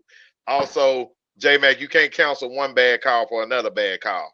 That we ain't living in that world. That was an extremely bad call that went against Lancaster. Extremely, because for multiple reasons. They gave that man a 15-yard penalty. So, Pat, a 15-yard penalty is the same as running into the kick and roughing the kick is the same penalty? Well, running is 5 yards. Yeah, running is 5 yards, and I think that's an NFL rule. I don't even think that's a high school rule. But if the ball is tipped, that the kicker's not safe anymore. Yeah, but the ball wasn't tipped, was it? I thought it was. It looked like I thought it was like he too. got his hand on it. I thought it was. No, that is different. If you touch the ball, then it don't matter at that point. Exactly. But I thought they called it because his foot was still in the air and the ball was gone, and he hit him, and it's considered a player that's not protected. Correct, and that would be the correct call if he didn't tip it. Like I literally heard the tip on that, and I'm just like, wow, you know what I'm saying? I was like shocked. You was literally standing next to us. How did you hear the tip? Literally. Because, bruh, everything echoes out in Jerry World. Literally. And it was quiet at that point. The band wasn't playing.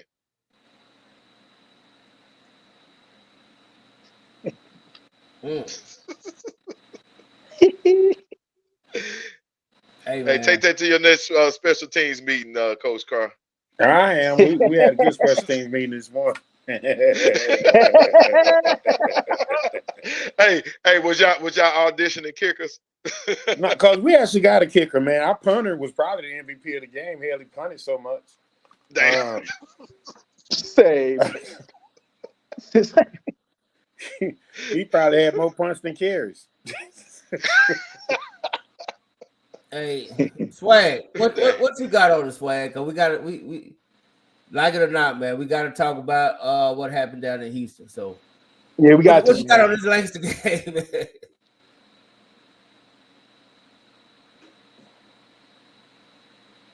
The coach cussed out the band lady? Kicking out the band lady? What singles we talking about? Now, you hear me? Yeah, we got. You got that Lamont what you got internet. going on? But it's. I said, I'm not gonna shed so much light on this game because I got a nice article tomorrow coming from Lancaster and Crowley. But I will say this about Lancaster, and this gonna be real. It took 4 years, man. 4 long years for you to realize what you have over there. And I say that to say this: Carter Jones has been the man from day one. If Carter Jones is the starting quarterback 3 years ago, the Lancaster Tigers are the 5A champions. It's been there. It's been there from with T. Eric to EC now. A lot of receivers they had over these 3 years. It's been there. I think yesterday, I give my credit to Carter Jones. He stepped up real big. Looking like he's about to have a tremendous year. EC out there looking like the 4-star receiver that he is. But man, my hat's got to go off to Pippen. I think Pippen, he stood out yesterday. He caught a touchdown pass. He ran some exceptional routes. He gives Lancaster another threat at receiver. I think he replaces T. Eric last year, and that's good because that now gives EC a running mate out there with Pippen. Secondary wise, if they get their secondary to just tighten up a little bit, I said it once. I said it before the season started, before even yesterday. Lancaster is a deep playoff team. A deep playoff team. They will not be a pushover. And in the District of Doom, I'm sorry, DeSoto, Duncanville, Cedar Hill, Waxahachie, nobody is going to push this team over in this district. You will not see Lancaster get blew out by these teams that did this. It's going to be dog fights. Lancaster's going to be right there in the thick of things, running for that second spot, third spot, and hell, even the district championship. So I'm impressed on what I saw with Lancaster. I think they played good. They look good as a team. My biggest concern was how you replace Keywan Lacey and Brown. We saw it yesterday with a new running back. He looks exceptional. The sky's the limit. The number one thing I want to say they know how to tweak, and I might catch some hell for this, but hey, we the media. We see, and we speak on it. They continue to do this dumbass play calling. For 4 years now. Stupid stuff. You kick outside kicks on the at time when you shouldn't be kicking them. There's a lot of things that factor into that. By luck, though, North Crowder didn't capitalize on that outside kick, but that could have been disastrous. Change the play count up a little bit. Let Carr go out there and spin that ball, and let EC get loose and have his fun. And I guarantee you, Lancaster putting up points. They do that next week. They go down to Alito next week and let Carter just play his game and let him and EC and JP get out there and do their thing. Lancaster goes out there and make a statement in Alito. That's my honest opinion. Yeah. Man, I ain't gonna lie. I'm with y'all. Man. I was extremely impressed with Lancaster. I thought they looked good physically. They looked like a 6'18". Yep. Yeah. Shout out to my man Braylon, man. Big play Braylon was out there, man. That cat had to have about 20 tackles. I mean, he was everywhere. You saw Man, that five. defense is good. Yeah, Langston five was defense is live, good, man. man. Five was live. And number 0, I don't even know who that was. The middle linebacker. He was, if it wasn't Bray, it was him. Like them cats right there was finding that ball no matter where it was. And so I was just, Muhammad had that defense playing. They were playing really good. No doubt. No doubt. On North Crowley end, I just wonder, man. I didn't ask Gates, but I wonder, like, I just wanted to know, like, the game plan. Like, were they kind of like not doing everything because of who they play next week? Mm-hmm. Because to me, that didn't even look like the same offense from last year. You know what I'm saying? Right. Like a lot of QB runs. All the QB runs was on scrambles. Right. Shout out to Cornelius Warren, man. I'm glad to see my guy healthy, man. That is a treat to watch, dog. Number 1 for North Crowley, man. Watching that kid play. Yeah, man. Oh, I love watching that kid play. Man. He balls. He balls, man. His vision is crazy. And to the running back, the other running back, the break kid, he was good. Yep. Number 5. Yep. He was good 23 too. Yeah. 23, that sophomore a monster. Oh, 23. The sophomore. Oh, the future is real bright. Because, those two are seniors. The 23 is taking over next year, and he looked really good. Especially as I think, looking ahead, I think from what I saw yesterday, I think one of y'all asked me the question earlier, between the two games, I didn't get a chance to answer that. I think what I saw from yesterday from DeSoto and Crowley is two things. I think for North Crowley, what we saw with Jemerson, we're going to see a lot of that next week because he's going to have Kiki Abrams. Let's just say this. Kiki Abrams yesterday, Pat, you saw it, was a man child. He was killing. He was killing. And Jemerson gonna be in for run for much money with Kiki Abrams. So I think the number one thing, he got to start with Kiki Abrams, and he gonna be scrambling all night. As far as the Soto go, that secondary is gonna get some tests next week with number 6 from North Crowley because that kid can go. Yeah. And I'm gonna be honest, man. The matchup between Kiki and John Turpentine, if y'all don't know what that is, that's the 5-star number 1 offensive tackle in his class. Like I look forward to that matchup. I'm gonna tell you that right now. That left tackle and Kiki. Yeah. I think that's gonna be a really good matchup, man. And I think Kiki gonna get his, but I'm telling you, don't be surprised when you see Turpentine get his. Yeah, Kiki and Marshall had a sack fest yesterday. That's gonna be a great matchup, man. I really do. Yeah. My homie Chunk say, and I'm gonna let y'all answer this, man. They said, well, y'all talking about Lancaster look good, maybe North Crowley just wasn't. I disagree. I'll go first. Go. 6A football, man. 6A football. And I say that to say this. You can't say it. These are 6A teams playing each other. This is supposed to be a slugfest. This is not a North Crowley versus a Sunset or something. This is North Crowley Lancaster. This was supposed to be a dog fight. And that's exactly what it was. You saw the difference between that and the DeSoto team versus the Georgia team. You would think that's the 2A team the way they got their ass whooped. Seriously. So you can't say that.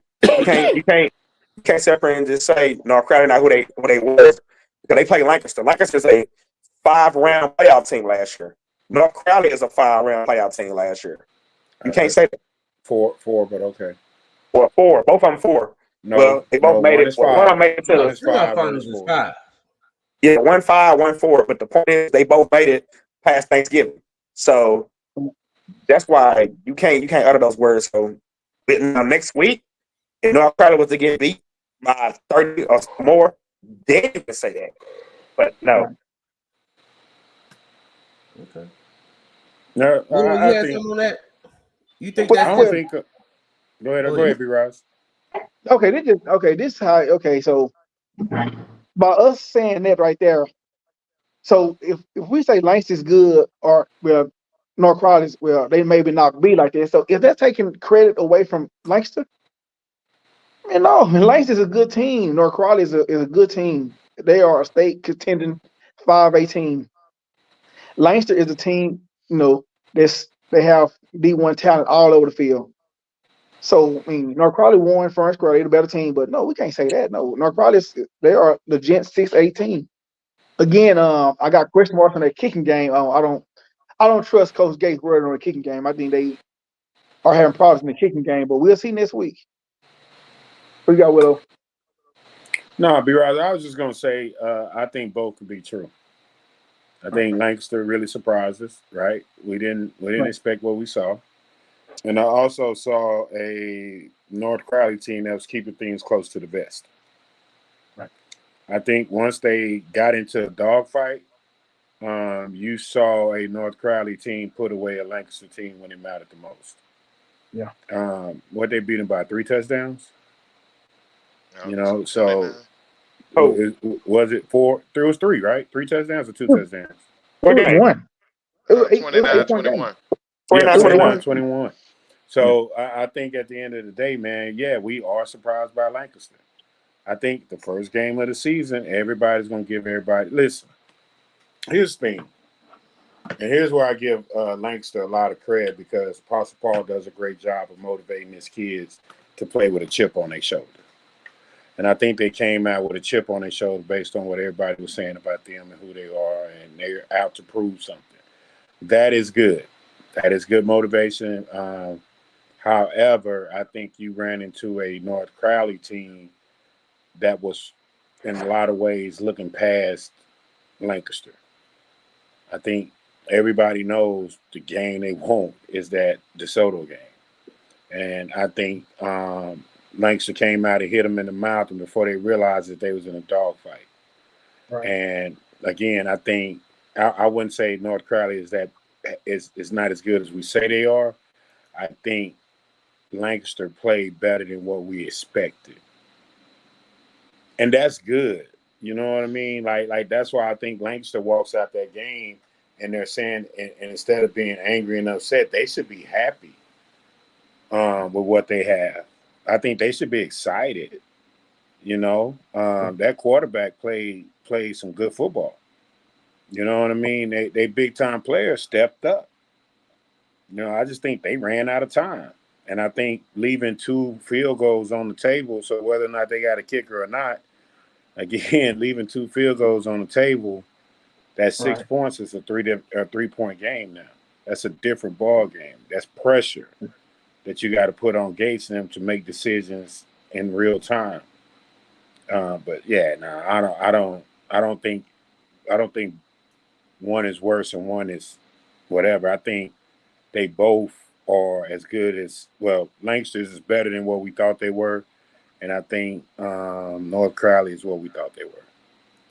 Yeah, I agree. I agree. I don't think I don't think that game made nobody like worse. I thought like you Made said, better.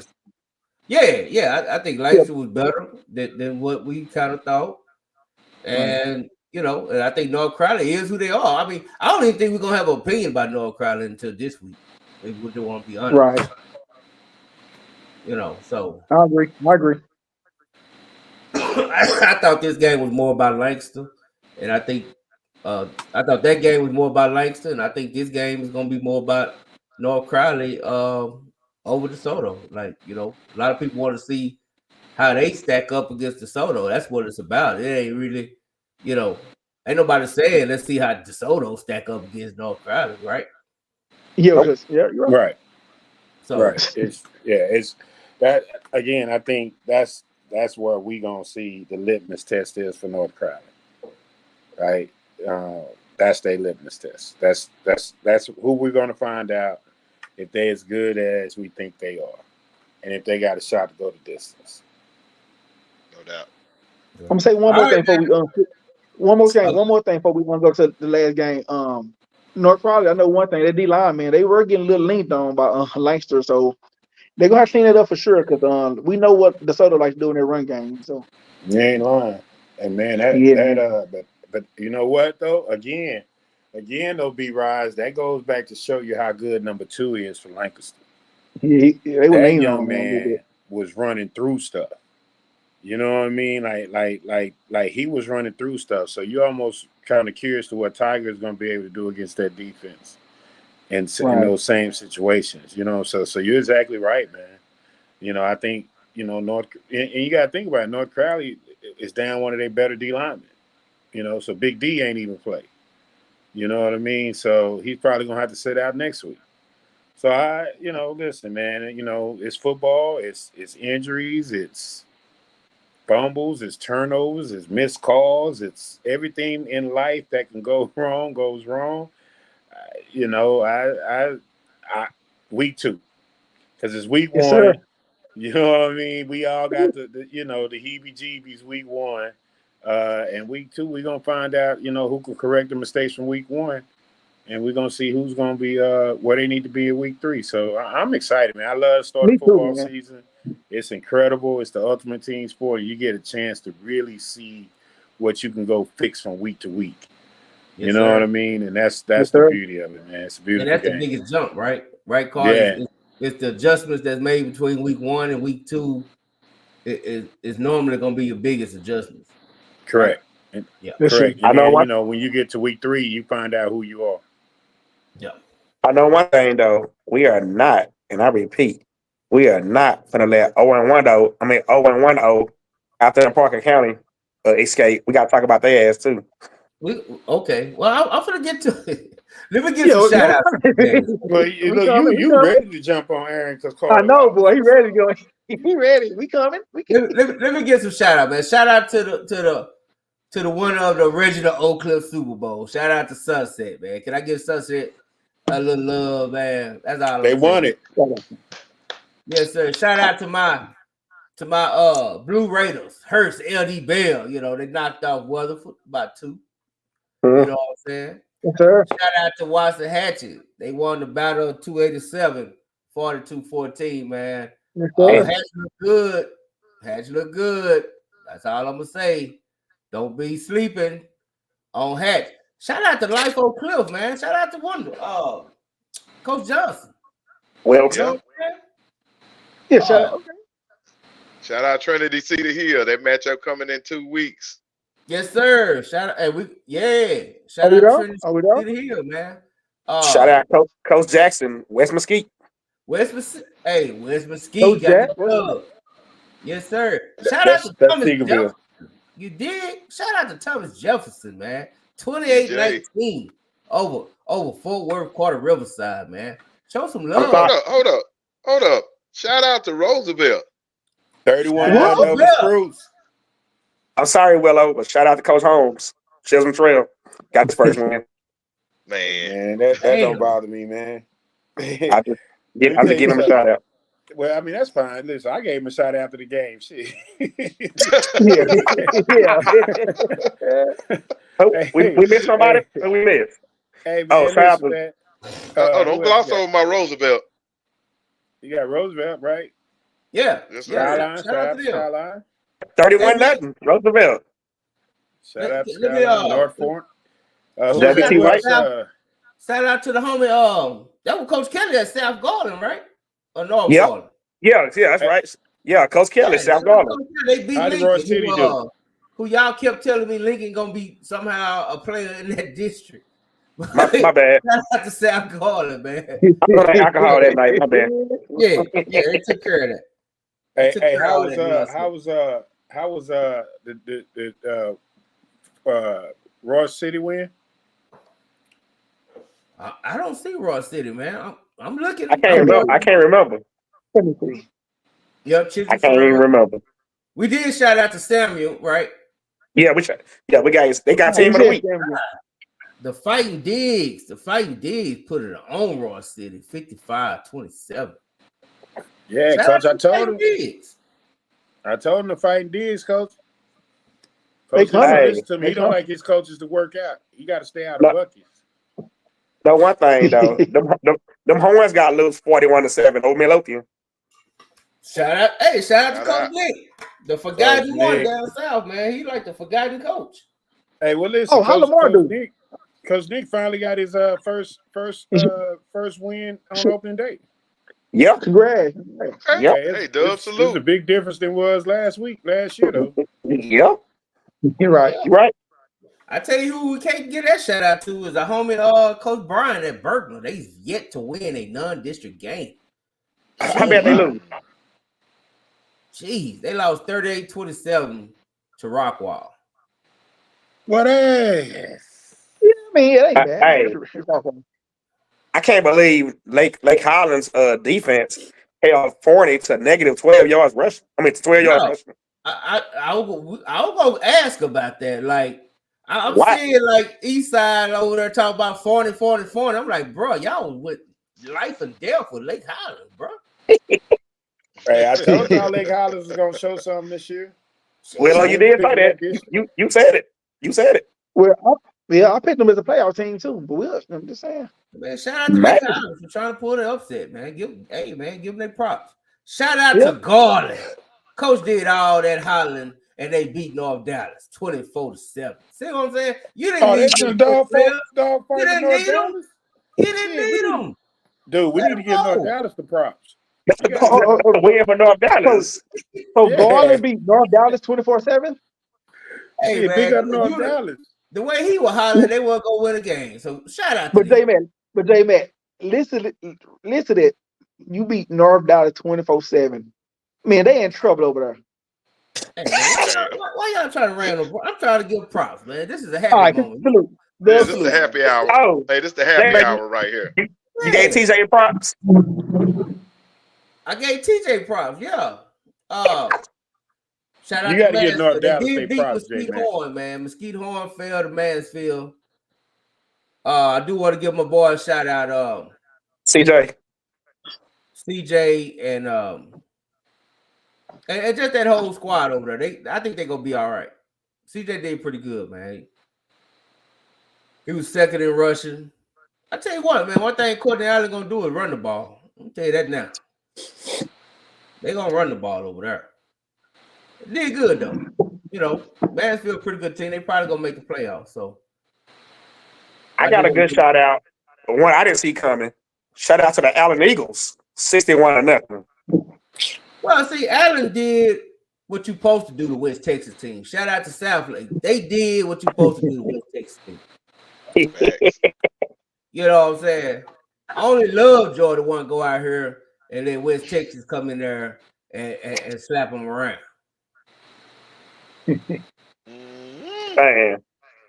Man. Yeah, that goes against Matt's rule. Matt had a rule about a 4-hour drive. That clearly didn't work out the way he anticipated it. Yeah. Hey y'all, who won the tomato bowl? I mean the taco bowl. I don't know, because when we decided not to go, I lost interest. Yeah, Right. Anderson won. Anderson won the game. Shout out Okay. to coach. Shout out to Dubbies. Dubbies beat McKinney North. Yeah, I saw that. Show them some love. Ferris beat the great Jay Madison. Oh, the Fighting Lamont got to win? Yeah. The Fighting Lamont. They got one. Yeah. Frisco Reedy, 61-7 on Lake Ridge. Boy, I don't care. Damn. Wherever Lake Ridge at, they gonna be homecoming.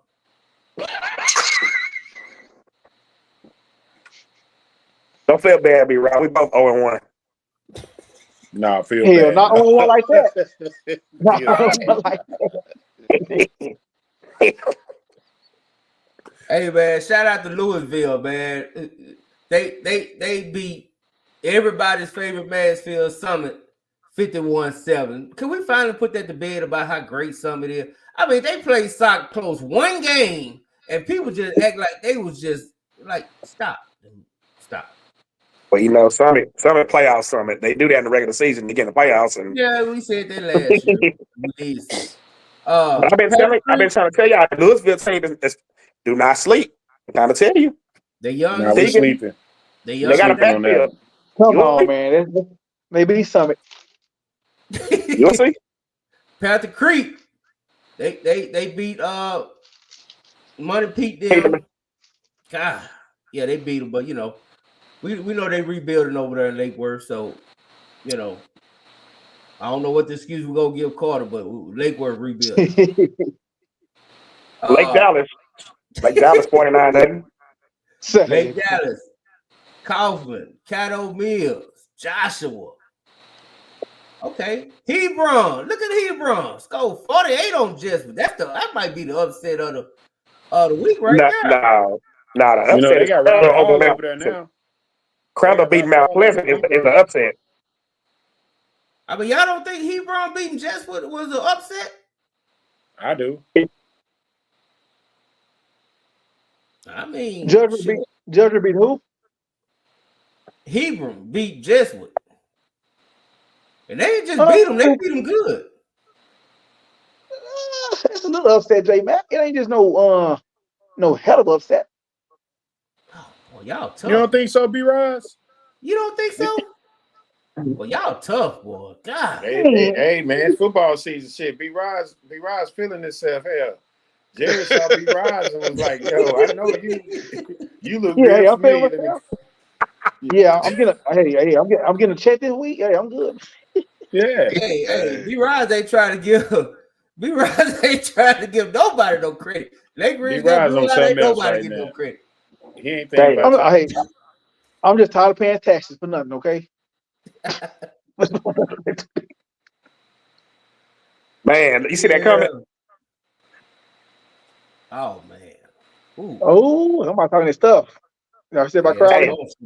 That's North Shore. I told you, North Shore. Let's talk about it. North Shore. They welcome Sock down. Yeah, let's get to it, man. They welcome Sock down to the east side, man.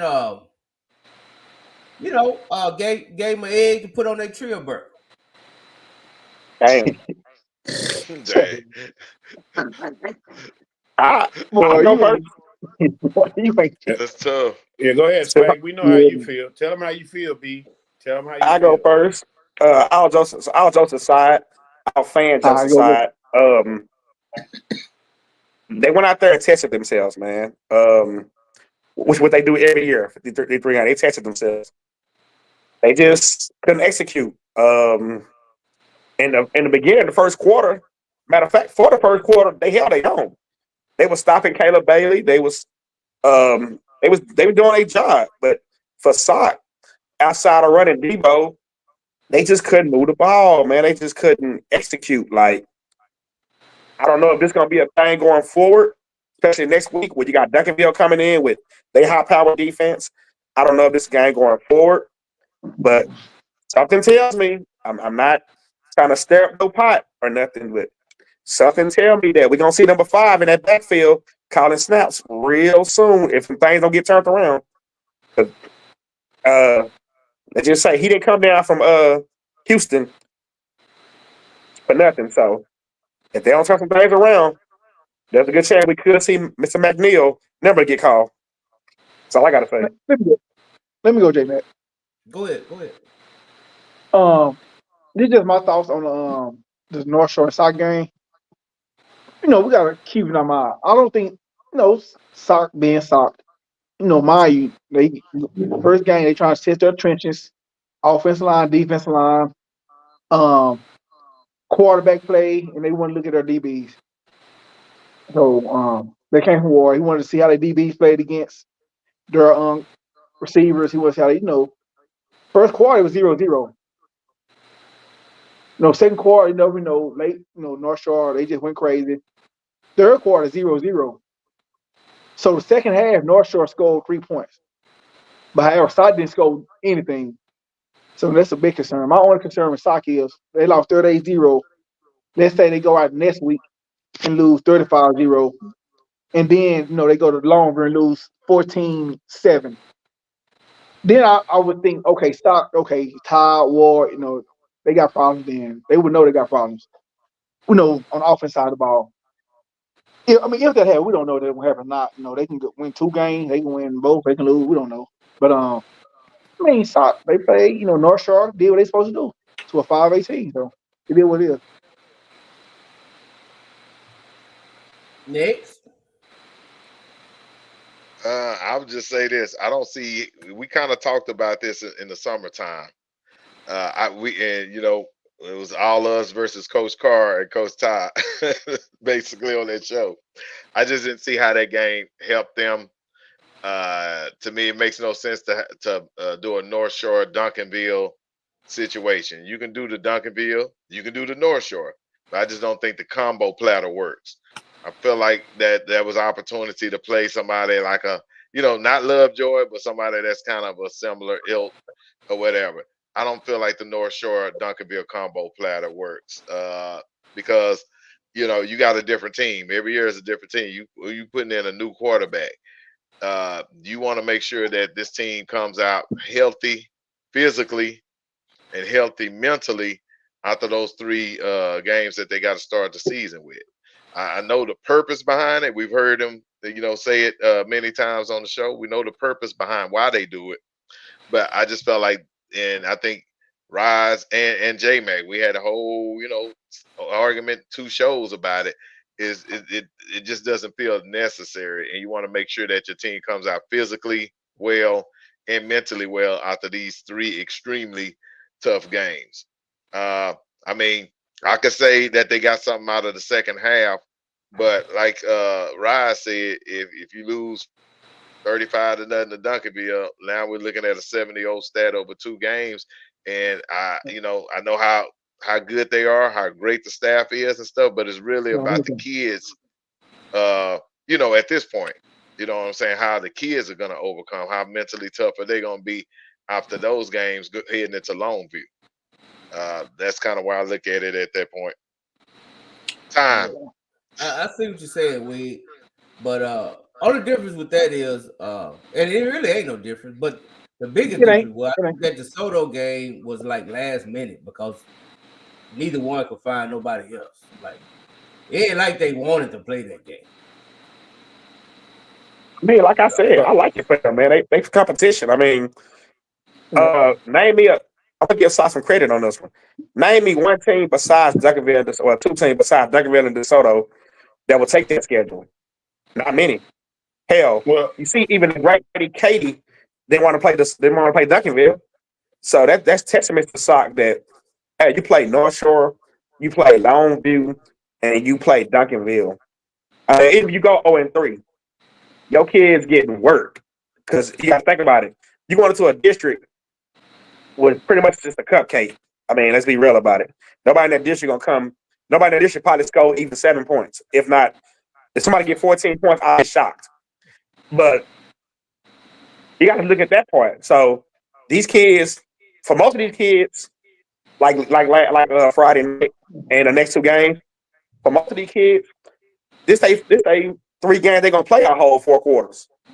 You're gonna play a whole 4 quarters against North Shore, a whole 4 against Longview, and a whole 4 against Duncanville.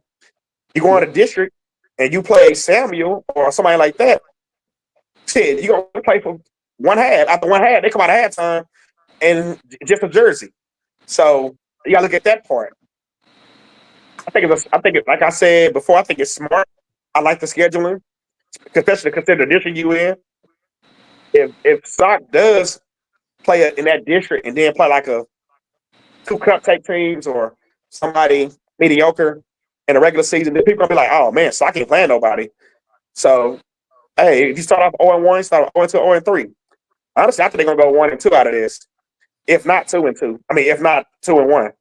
I ain't saying Duncanville, but I truly think Sock is gonna play harder in that one, and I do think they're gonna beat Longview, honestly, because I don't think Longview is what they is this year. So they barely won. They won like 7. You know what I'm saying? So I think going forward, like I said, I was off the side. With the fan base is one thing, but me being real, I think they right where they want to be. They lost 38-0, but hey, they coming back and they gonna do what they gotta do. Okay, man. If everybody just acting like the shit don't matter, then we ain't got to talk about it. They don't. We ain't got to talk about the game. It's a no panic. Hey, J Man, give me my credit because I literally said it mattered. It don't matter. We ain't got to talk about it. Hey, J Man. Hey, J Man, don't gloss over what I said because I did say it mattered. So I'm Pat, the only one that I'm seemed not to gonna think it gloss mattered. over what you said. This is what I'm gonna say though, Pat. You said why did they schedule it? Well, I think they found out. They got a lot of questions answered. They got a lot of them answered. How do we perform on the road? Because we got to go on the road to play playoff games this year because of the region when they in. 2, you find out if your quarterback can handle pressure, how he performs against big-time programs. I think you found that out today, too. Yep. You also found out other areas of your team where you're extremely deficient. I think they found that out, too. Now, I think the other part of it, too, is that the beauty of it is that SOC, they proven for the last 3 years they can go 0-3 and run the gamut. They just trying to finish 6-0. And I think that's their biggest goal. And I think this 0-3 does prepare them to go 6-0. Because you're not going to see the type of quality kids that you're going to see even if you go scrimmage a Lovejoy. I mean, go play a Lovejoy or go play a team. I don't know what you want, that's going to be similar to them because they've been the best team in Division in 5A Division 2 for the last 3 years. So who do you want them to go play that they're not going to play in the playoffs? Yep. My biggest thing is you can give your team confidence and momentum. This is not the same team. But Pat, hold up. Let me say my piece. This ain't the same team that they've had over the last 3 years. How do you know that? Bruh, it ain't taking a rocket scientist to see that. You the rocket scientist of the show. This ain't the same team. Quarterback, bro. We just seen a whole bunch of quarterbacks destroy teams. Let's just keep it real. We just seen a whole bunch of they are quarterback away. We just seen that. This ain't the same team. The quarterback can literally destroy this team. The quarterback play, and I'm not speaking of a specific quarterback, but the quarterback play can destroy and derail a team. And they went to two back-to-back games, won with their third string quarterback. Well, that's a credit to that third string quarterback that's better than what they're working with. So I'm just gonna keep it real. I think the whole Metroplex sees that. I'm like Swaggy. I feel like they're gonna be pulling somebody off the bench and they're gonna be making a replacement. And then they do that. The sooner they do that, the better I will feel about them. If we're gonna continue this other stuff, then I'm not gonna feel that good about it. I think Pat. I think you want them to. It's like this, Pat. Let me just be honest. If I got a formula that works, I got this formula. It's worked. It has worked for me, and it has took me to 3 straight state championships. I won 2 and 1. I got this formula. Why do I need to go stop doing what I've been doing and risk not getting the same results that I've been getting? If they go 3-0, everybody in this room, in this world, will be like, oh my God, this is the best soccer team ever. They got their returners coming back on defense. They too deep in the defensive line. I think they found out a lot about A, their personnel, B, the expectations of the positions, C, or do we have our kids that gives us the best chance to win? I think you find out who can play in the big game, who can play in the big moment, who shrinks in the big moment, who is all talk, who can back it up. I think there's a lot of things that you learn about your team in a loss like that. And if I'm shocked and I'm tired, I'm not angry about what happened to us. What I am concerned about is how it happened to us. And can we fix the things that happened to us? And all the things that happened to them can be fixed. You know what I mean? So it's not like they're finna go play North Shore and anybody look like North Shore Duncanville in the 5A Division II playoff run. They're not. I agree. So watch That this. what they That's learned what is how they go on the road, prepare on the road. That's what we said. That's our whole point. That's our whole point. Correct. But what I'm telling you is, J Mac, even though that could be your point, it also proves my point that I'm going to play against people that's better than what they look like, than what I'm playing.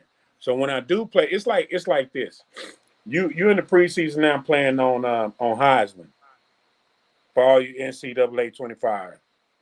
When you playing 6A, you playing Heisman. That's what you're playing. It ain't a whole lot of room for mistakes. You know what I'm saying? It's really good athletes all over the field. And when you drop down to 5A Division II, you're dropping down. What's the next level between Heisman and freshman? Swaggy. Always just one. Pro. Is it pro or varsity? Varsity. I'm thinking about Madden. Varsity. Yeah, so you playing varsity now. So now you're playing teams that you're operating at Heisman. Now you're going to play against teams that's operating at varsity.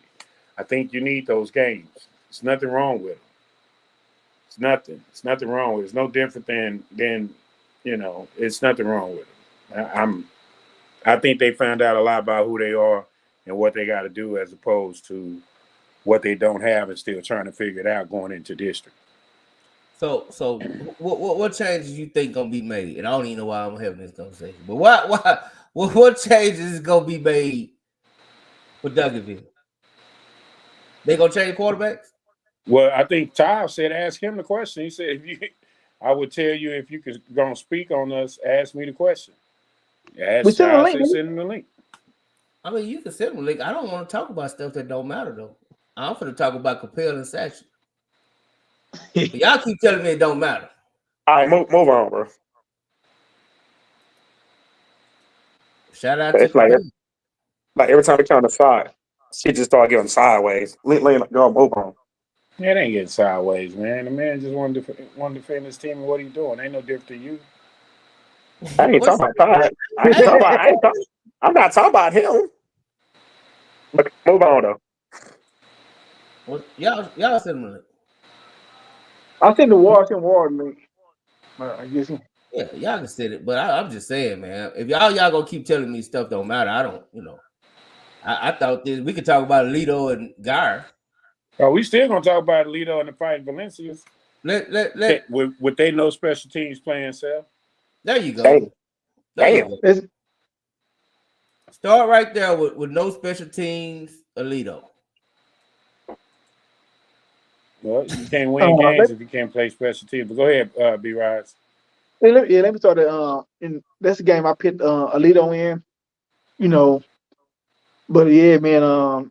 First team, like you right, like you said, it's Willow department. If you lose on first team with even a guy, man, you're not gonna be guy, with mistakes. So it's gonna be an interesting game this week, man. With them and Lancaster, man. That's all I got on there, man. That game right there is gonna be the best on-one game with two teams next week, Alito and Lancaster. That's the best on-one game between two teams in the state.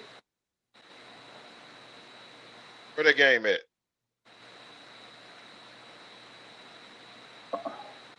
Where the game at, Alito? Who that? Alito game. The Alito, he said Alito. The Lancaster. Talking about the Lancaster game? Yeah, where the game at next week? It's in Alito. I'll watch on TV then. You'll watch on TV? Yeah, I don't go that far west. I'll be honest, I didn't think this was like a lot of people say it's an upset, but God just beat Alito like 2 years ago. Yeah, no, they ain't no upset. Ain't no upset. Yeah, they have battles every year. They battle every year. I didn't think that was they upset. go back and forth every year.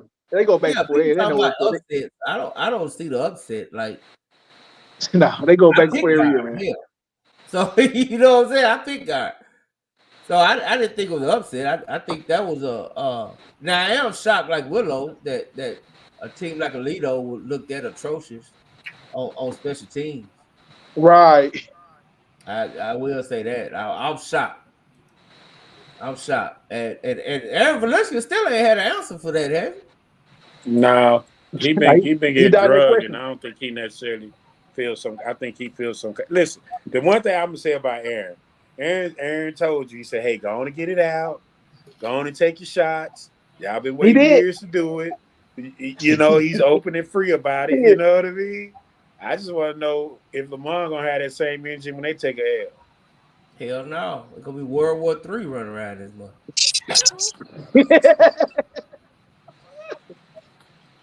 They might come and repo your ring, J back. It really will be a World War III. What up, Two Tom? No. What are you thinking? You ain't mad at us, ain't you, Coach? Nah, man. Like I watch the show the same way every day. Like Coach don't get mad. Now he probably don't like. Man, like this, hell, I've been kind of dumbass my whole life. Damn. I ain't saying too much more. We say something about some coaches, man. We don't. They start speaking to us. We saying, man, they don't want to take our hand. That's another subject though. Y'all leave, man. I ain't gonna sugarcoat it. I'm gonna leave it alone. You gotta yell out their name. You gotta yell out their name and walk towards them to get them to. Everybody entitled to an opinion. Like, so, I mean, that's why God made everybody, because everybody got an opinion. My thing is, like, I don't think people see the big picture. Like, it's week 1. Like, did we go down there and play our best game? No, we didn't. Did we find out a lot of things about our team that's gonna prepare us to make us better in the future? Heck yeah. Do we got another tough game coming up? Heck yeah, we do. Do we got a good tough game after that? Yeah, we do. After that, what we got? Preparation time for 7 weeks to get better for week 11 in the playoff. Now, go back and research. Because everybody like, do I want to be sitting up here talking about Sock lost to Van? Or Sock lost to this? Like, we finna play in the district where Roosevelt just beat Spruce 31-0. Why I'm finna play down in the preseason for some personal games? Well, now our kids know how they have to travel, how you got to be in school at 8 o'clock, how we got to eat breakfast, how we got to go somewhere and get a walkthrough practice, how we got to be here. Like we understand now they got a kind of mindset to understand what it takes to go play in the playoffs when we got to go travel. Like, we not mentally beat down. Our kids disappointed we lost. But this mindset was established back with Emmett Jones. Who said this when Emmett was there? We lost to DeSoto, UTA. We lost to Cedar Hill when they were coming off state championship at Kincaid. Our kids are accustomed to know at South Oak Cliff, you're gonna play big time games in the preseason to find out what we made of. If we were worried about scheduling the quickest 100 wins, we would play some teams that ain't that good. That's why we travel and do what we do. We went to North Shore and we found out some stuff. We found out we controlled the ball in the first half, in the first quarter. The second quarter got away from us. How do we fix that second quarter? Or do I think they're a 38-point team better than us? No, I don't. But they show that they are a better team than us. So why, who we supposed to play to make everybody feel like, oh, we playing somebody? Like Miss Lydia talking about, that's nonsense talk. I'd rather be 0-3 in preseason and find out what I'm made of than to be talking about going to district and not knowing nothing about my team. I know, my kids have called me and said, Coach, now we see what you were talking about. Yeah, Coach, we've been bull cornered. Yeah, we see it's a whole nother level now. This team gonna be fine. Name who was saying our quarterback play was good in any games, in any week 1 game, all the last 5 years. Ain't nobody talking about it. When we played all these years, these last 5 years of playing tough teams, everybody been saying the same thing after every game. Sock quarterbacks ain't shit. What's the difference? Nobody talking about Kevin Jennings after the Duncanville game that year we lost, or the year before that when we lost with him. What were they saying? So now it's like we shoot some shots at the kid. Everybody got their opinion. But I tell you this: when the goddamn shit get real, I guarantee you we beat them. I guarantee it. And I guarantee we're gonna play a better game this week. But I'm not finna going to North Shore what was a negative for the program and the team. Our kids gonna be 0-3 multiple times. And we went to a state championship game. We were 0-1 the first year. We were 0-3 the next year. We was 1-2 last year. So what has a preseason game did to us as far as the overall goal of winning a state championship? Hey, Todd, I just want my ring. We done figured out a formula. We don't formula. We ain't got nobody a reason to ever question our formula. Well, no, they question your formula, Todd. Yeah, Pat Ortiz and J Mac, and I'm they not all questioning it as far as Jeremy, hold on, you got a ring. Yeah, I do. I'm happy with it. Yeah, you got a ring. Yeah, that's why. Listen, and I'm gonna get another one. So Todd it ain't about that though. Scrimmage, he ain't invite you to no more scrimmages no more either. So you don't have to pay. Man, they can come anywhere they want to come to. I'm saying we screaming Cedar Hill. That's a good team. Why we screaming Cedar Hill then? Maybe we should have scrimmaged I don't know who. We played Paris Episcopal. They been winning for 6 years in their division. Why they play Alito? Why they play sock? I don't understand why it's questioned when the formula fails. Because this is why, Ty. I'm gonna tell you why. Tell me why, J Mac. I'm gonna tell you this is why I'm criticizing it, because I'm a podcaster. Okay. And I like to be entertained. I like to have entertaining conversations. I like to be able to have something to talk about.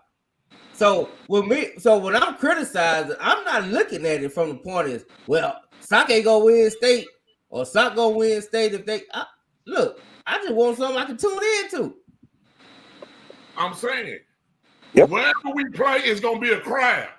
That's what I'm saying. It don't matter who we playing. We can play Michigan. Damn it, people don't come there. Down in Houston, I guarantee you, with more people at the game for us than people at these local games up here. What I'm saying is we good. Don't panic. No, ain't I'm panicking, Coach. No. Hey, my point. You don't get rings too, Pat. Todd, listen. What's that? I just want my ring. I don't care. I got a ring. No, we don't want that ring. We want something to say UIL member on it. He won't want to say Sock. I just want my ring, Todd. You don't know if it's gonna say the Ville. Hey, you ain't gonna take the Kimball ring? You don't worry about what my ring say, Jeremy. Hey, but Ty, on a serious note though, give me some upside that you saw in that game that you look at and say, okay, I like this going forward. So ain't nobody gonna let me make my point. Okay, go ahead. That's why I don't come on Sunday nights. Go ahead, Pat. My point, because I'm pretty sure Coach Todd came on when I was talking about my point about the combo platter. My biggest thing is, and I know Coach Carr said it ain't broke, don't fix it, but I feel like you also evolve too. This ain't the same team that you had 3 years ago and 2 years ago and all that. It's a totally different team. It feels different. So to me, you want to adjust to what you got. The combo platter, I think, is the only issue I have. It's the North Shore of Duncanville. Those are basically the Twin Towers when it comes to that type of stuff. The physicality and all that type of stuff. I know they put DeSoto in there, but DeSoto is kind of a different type of team compared to those two or whatever. So you feel like you fight George Foreman 2 fights in a row. And that's my only concern with that is at some point, because it's a different team every year, different kids, different mindsets. At some point, do the kids get broken down where they can't come back? You know what I'm saying? That's all I'm looking at. So that was my point, just to keep it real. No, and that's the thing I think what people don't understand is the kids not broken down because the kids understand what we signed up for. They understand that we're going against ranked teams in the state of Texas that's nationally ranked across the country. This the best that Texas has to offer is what we playing. What we found out in that game, they not more physical than us. They weren't more physical than us. They weren't blowing us off the ball. Our defensive line played a pretty good game. They weren't pushing us back on the O-line. It was more stalemate type material. So I know, if this North Shore, they supposed to be big bang North Shore, our people can stand up to them. We just had some mistakes that we got to correct and make our team more disciplined in certain areas. Once we do that, that's going to be fine because, like I say, if we schedule over when we come back down, nobody else is going to match the physicality that we done seen already. So now our kids can play somebody in the playoffs and be like, now we the bullies. Now everything is moving at a slower pace. It's like we go from that game. North Shore got DBs that look like they supposed to be on the basketball team. Like they 300, 200 pounds. Like, I mean, they got skilled guys that's good. They got nice linemen. They got big quarterback. Then they bring in another quarterback that run like Kyler Murray. They got a linebacker that run 10-2 in 100 meters to play Mike linebacker. Like it was a culture thing. And we got to experience that. Now you look at that. Who we gonna see like North Shore when this shit really start counting? Nobody. Okay, so now we go to week 2. Now you got to go against a team that got 4 V12 engines out there that's gonna take off on the runway. You got to cover the core. You got to cover the AC kid. They got the new kid over there. They got the big receiver, Zach. They got the top quarterbacks in the state of Texas. They got a line that's gonna be big. On defense, they got guys over there that can play. Then you go play Longview, another physical, our formation, multiple set team. What we preparing our kids for, and this is what a lot of people get wrong. We at South Oak Cliff don't have to manipulate our kids by some fake wins in the preseason to get them to buy into what we doing. Our kids understand the goal at hand. Our goal is, coach, sign us up for the realest teams we can play. And coach, win or lose, my strategy is we're going to learn something from it. And we're going to prepare for 8 weeks while other people fighting to get into the playoffs. We ain't injured. We had one guy roll his ankle. That's the only injury we had the whole game. And then somebody said about special team, what people don't know is I started kicking broken fractured his leg on the Wednesday practice. So we had 2 brand new kickers that had never even suited up for a football game before, who their first time was going out there. Now they gained some experience. So, like, we gonna be fine. Like, trust me, y'all. Don't worry about no quarterbacks. Don't worry about no running backs. Don't worry about none of that. Just understand, we have perfected this formula, and this formula ain't gonna stop. And when it come time to get real and play in November and December, South Oak Cliff is gonna be what South Oak Cliff supposed to be, playing in the game, and y'all gonna be doing the dub salute at the damn game on the sideline. In this video. That's why we But, I don't want to play I don't want to play Longview Pine Tree. I don't want to play Lake Highlands. I don't want to play Forney. I don't want to play none of them teams. I want to play the best the state of Texas got to offer because it's gonna make our kids better. They have learned. I done got calls like, "Damn, Cole, you were telling us the truth, Cole, like real talk." Like, yeah, real talk. And I ain't ducking no action. Like, hell, we got shut out in Goose Egg. I don't like that feeling at all. But at the end of the day, South Oak Cliff, like, we gonna be all right. Weak-minded people get broke by losses. Strong-minded people understand what we do to overcome to get better. And we strong-minded to stop. We don't fall.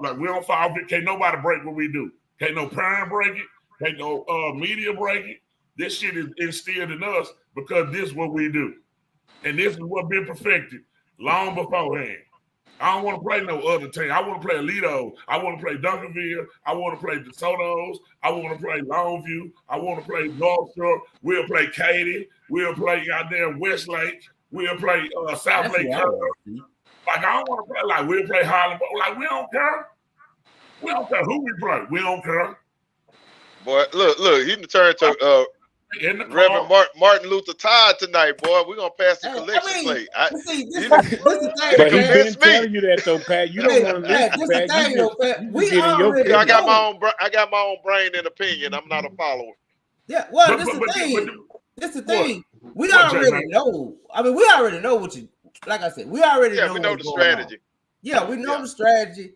That don't mean we got to, but we still got to go through it. And, sometimes going through it is, as a fan, as a podcast, the shit is kind of hard. Shit. I mean, because It ain't hard. Like if we win the game, we lose the game, you give your opinion. You said about 40. You was almost right. They were 38 of us. I mean, But you it know wasn't what? 40 yet. If you win, then it's yeah, you're right. If it win, we got something to talk about for the next 3 weeks.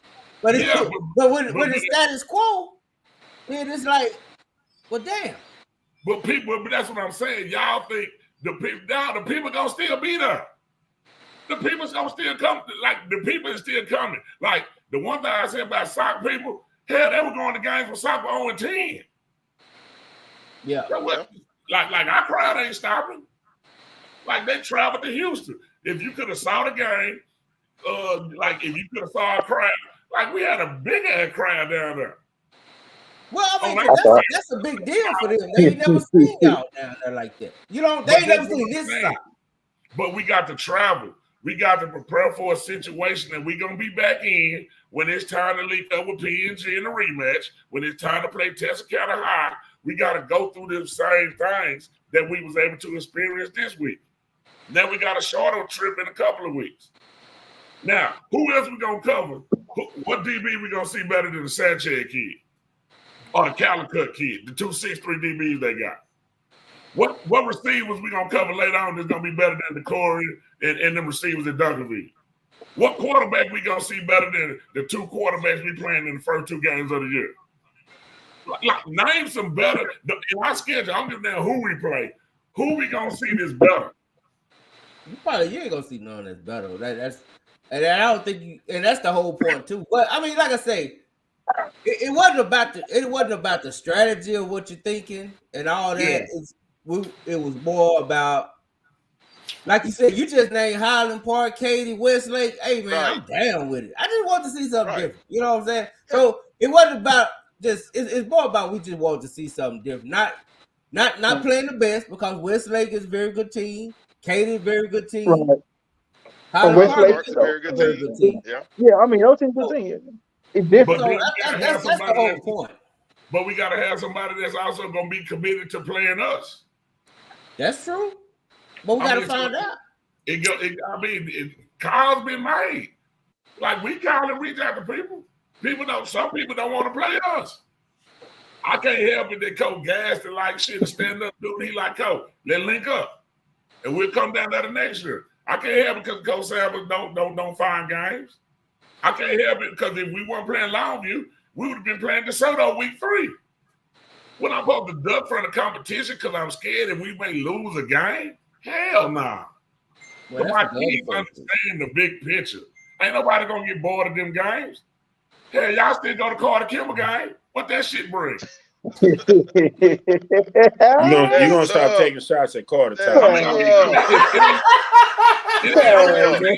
ain't no different than the Longview Marshall game. When the last time Marshall won a damn Longview Marshall game? When David and Aaron were playing? But I guarantee you people gonna still show up. So, SOC gonna be all right. Our kids gonna be all right. Gee, we gonna be fine. You don't got to worry about us. But if you don't feel we gonna win, I don't got no problem if y'all say Dunkerville by 40. That's in your seat, that's what you should say.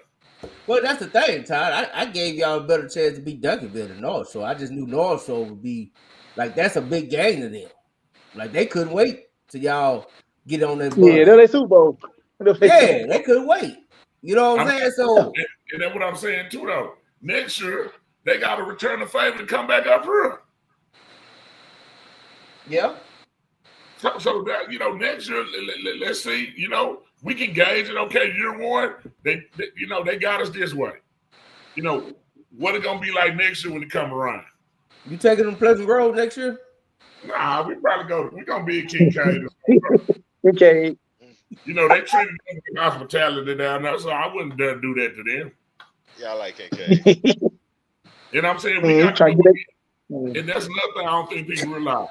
You get to go against not only the players, but you get to go against a state championship coaching staff. So you get to match your wits against somebody else and find out what some of your shortcomings is. So I'm good with it. And I'm going to continue to be good with it as long as I'm the head coach of soccer. I just hope that one day we get to the point where we can knock out some of these people and not just learn lessons from the game. They know that's the overall goal, but I mean, we still a ways from that than what it looked like right now after the first game. Because we got our ass caught. But hey, yeah, if it felt worse than the goddamn playing DeSoto last year was shit. That shit was terrible. That shit was like the Game of Thrones at the Red Wedding or the whatever that shit was when everybody died. But the point is, though, did our team regroup from that DeSoto loss? Yes or no? Yeah. You didn't see nobody. Y'all made it. You didn't see nobody do nothing when we lost to DeSoto last year in that embarrassing fashion.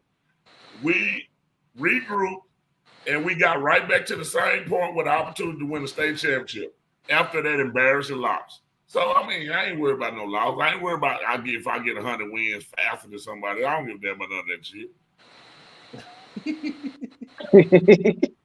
My thing is, if we get to January and we playing with the opportunity to go for number 3, yeah, we got some of these lessons we done learned in this first game gonna help us be at that point. Big facts. Hey, Coach, you know we gotta keep you on your toes, though. We gotta keep you on your toes. It can't be easy. I like that though. But I like y'all being honest though. Like if we go out there and we look trash, like she is saying, man, sock look like trash. Be honest. Out there, it don't hurt my feelings because hell, I may be saying the same thing.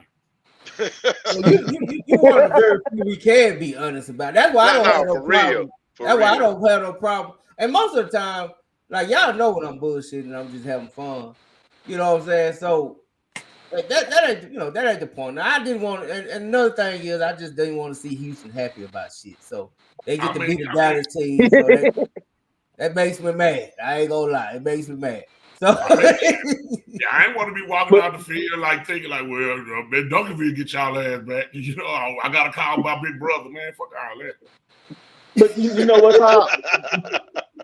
But watching the game on TV. But watching the game on TV, they didn't look that big though. They just look strong as hell. They didn't look really big. They just look like they just strong. The lines are not. Their lines is not huge like they've been in the past, but they skilled athletes are some nice size kids. You know what I'm saying? They are 6 foot, 6'2", 6'3" looking kids. Like they skilled athletes is very nice size kids. Probably one of the better skilled looking groups I've seen. But up front, I felt leaving that game. I don't feel they were dominant up front. I just feel like we had some execution errors and some things we were doing that didn't work out bad. We had some kids first time out there who went brain dead. We were lining up on the ball. We supposed to be out the typical stuff you go through, first game of the year. But our kids, I felt they came out and competed in the second half. And North Shore, they just didn't sub everybody out there. They started linemen. Most of them were still out there. They rotated their quarterback. We had a backup was just as better, if not better than the damn starter. Damn. So, it was still playing when they backup did come in, it's still better than playing anybody in our district. Hey. Man, why you so hard on your district? I mean, you gotta play this man next to you right there. Yeah, you just gonna tell him he ain't shit. I'm not saying they not stuff. What I'm saying is, at the level we are as a program, if we talking about it and having to prepare for some of the stuff that we play in our district, it's the same reason why y'all don't want to go to some of them games. Some of the competitive teams in 4A that y'all be talking about, y'all be mad going to their games. Hey Todd, I had a good time at the Van game. I thought the Carter Van game was. I'm not talking about the Carter Van game. I'm talking about when they get in the district and some of them teams be playing each other. Y'all be like, it's the worst football y'all seen. But to them, it's a great game. Yeah, it do. But, 2 bad teams can make a good game, though. It's very competitive. And I'm not saying because, we know better coaches and all this other stuff. But, like, I'm being honest with you. Like, I mean, like, if we go into them games, shit, like, be for real. I'm very Todd, listen, Todd. Don't let J-Mac drive a wedge between us. Okay, so here's what he's doing. He's called it's gaslighting, Todd. Okay. I know what we are. So a lot of stuff that listen, at the end of the day, man, you're correct. Your district doesn't give you the challenges that you need in order to play in the playoffs. Yeah. You know what I'm saying? Like, I mean, come on, man. Spruce just got beat 31-0. You know what I mean? And shout out to my boy Jason Garrett, for his first win in Roosevelt. Yeah. You know, and your first win is a goose egg. So, man, listen, at the end of the day, Ty, let me ask you this. What did you see that you like, we really need to work on this when we get back? I did certain stuff to get certain players the ball, and in certain situations, getting the ball out of the quarterback hand quicker. Not having some communication busts, being undisciplined sometimes in our coverages. And not doing what you're instructed to do, like doing it one time, but then not doing it enough, which brings like you inconsistent. You know what I'm saying? Not reading keys one time. One time they ran GT on us. We stuffed it. Next time they came back, flashed the back across, but then ran GT back the other way with the quarterback, and we chased the back. And now the quarterback pop and go 63 on us. If we read our keys, the stuff that you preach to kids about, we right there to make the play. So a lot of stuff was very coachable mistakes that could have easily took at least 21 points off the board, defensively. And I feel we could have put ourselves in some better position. Like we got inside the 10-yard line twice. We just couldn't punch it in from penalty. We had a 4th and 1 at like the 6. It pushed us back. We got a penalty on the 4th and 1. So I decided to kick it to get the young kids some experience. We missed it. We got it inside the 10 another time. It wasn't able to convert it. So, it was just stuff that we did. Wasn't so much Northland did. It's some stuff we hurt our own self on that was self-inflicted wounds that we got to clean up. Yeah. How was your team emotional awareness throughout the course of that game? I think a couple new guys kind of had to understand that when adversity comes, that's a kind of reveal your true character, and you got to keep your composure. I think at halftime, the second quarter kind of went like a blur, kind of like it was just lasting forever, kind of like that DeSoto game, that first half. But I felt when we talked to them at halftime and I addressed the team, I told them these are the moments we prepared for, and now we found out what we really made of in the second half, because these people not gonna lay down for us and just try to run the clock out. They're gonna try to, they can score some more, they're gonna score some more. So we still gotta show what we really made of, and being down 35-0, we can't, it ain't no 35 points score that we can make. So we need to go out there and play this thing play by play, series by series, quarter by quarter, half by half, and just be a better team in the second half. And I thought they responded in the right way. Who surprised you? Jordan Atkinson had a number 11. He had a hell of a game. The defensive end. Yeah. I thought a lot of the defensive line played well. I thought JJ Sheridan do what he do. I thought defensively, I thought everybody had their moments where they made some plays and did what they supposed to do. Offensively, I was pleased with we had some breakdowns as a protection sometimes. And I think the protection wasn't there for Carter to make some of the throws that to give us a chance. And so I don't think he played a bad game. I think for what we went out there and did around him, we could have probably put him in some better positions and did some things around him to make his job easier. And we didn't make it that way. I felt, the receivers at times, we had some busts here and there, some different stuff that we had going on. The running backs, I felt they ran hard. Yeah, I think we was undisciplined at some times, some stuff we got to work on with Debo by staying patient and going where he's supposed to go. But, it was our coachable shit, Will. It wasn't nothing like, we finna scrap the whole line up and, it's a whole new start and 11 finna go. Nah, we just got to build on what we got. Go out here and play the Duncanville game and go out here to compete and try to give ourselves a chance to win in the fourth quarter and then take it to the next step. I think we'll be a much better team this week. Just trust the process, right, Coach? You got to trust it because it's too easy to jump off the ship. Yeah.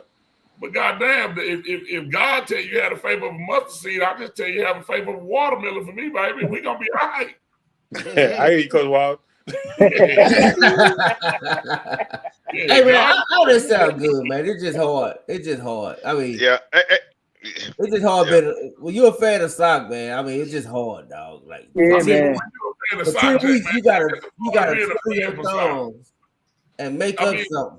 We done got our ass whooped in the preseason for years. That's what I'm saying. Yeah. But hey, I'm gonna say this. I think the fact that y'all didn't score points was a little alarming. And I want to ask you, what do you think you can hang your what do you think you can hang your hat on with the offense?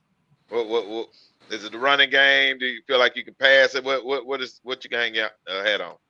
I think we're gonna be able to throw the ball around a little bit, and we always gonna be based off the running game. And that was the thing when you're playing a good team like North Shore that play man so much.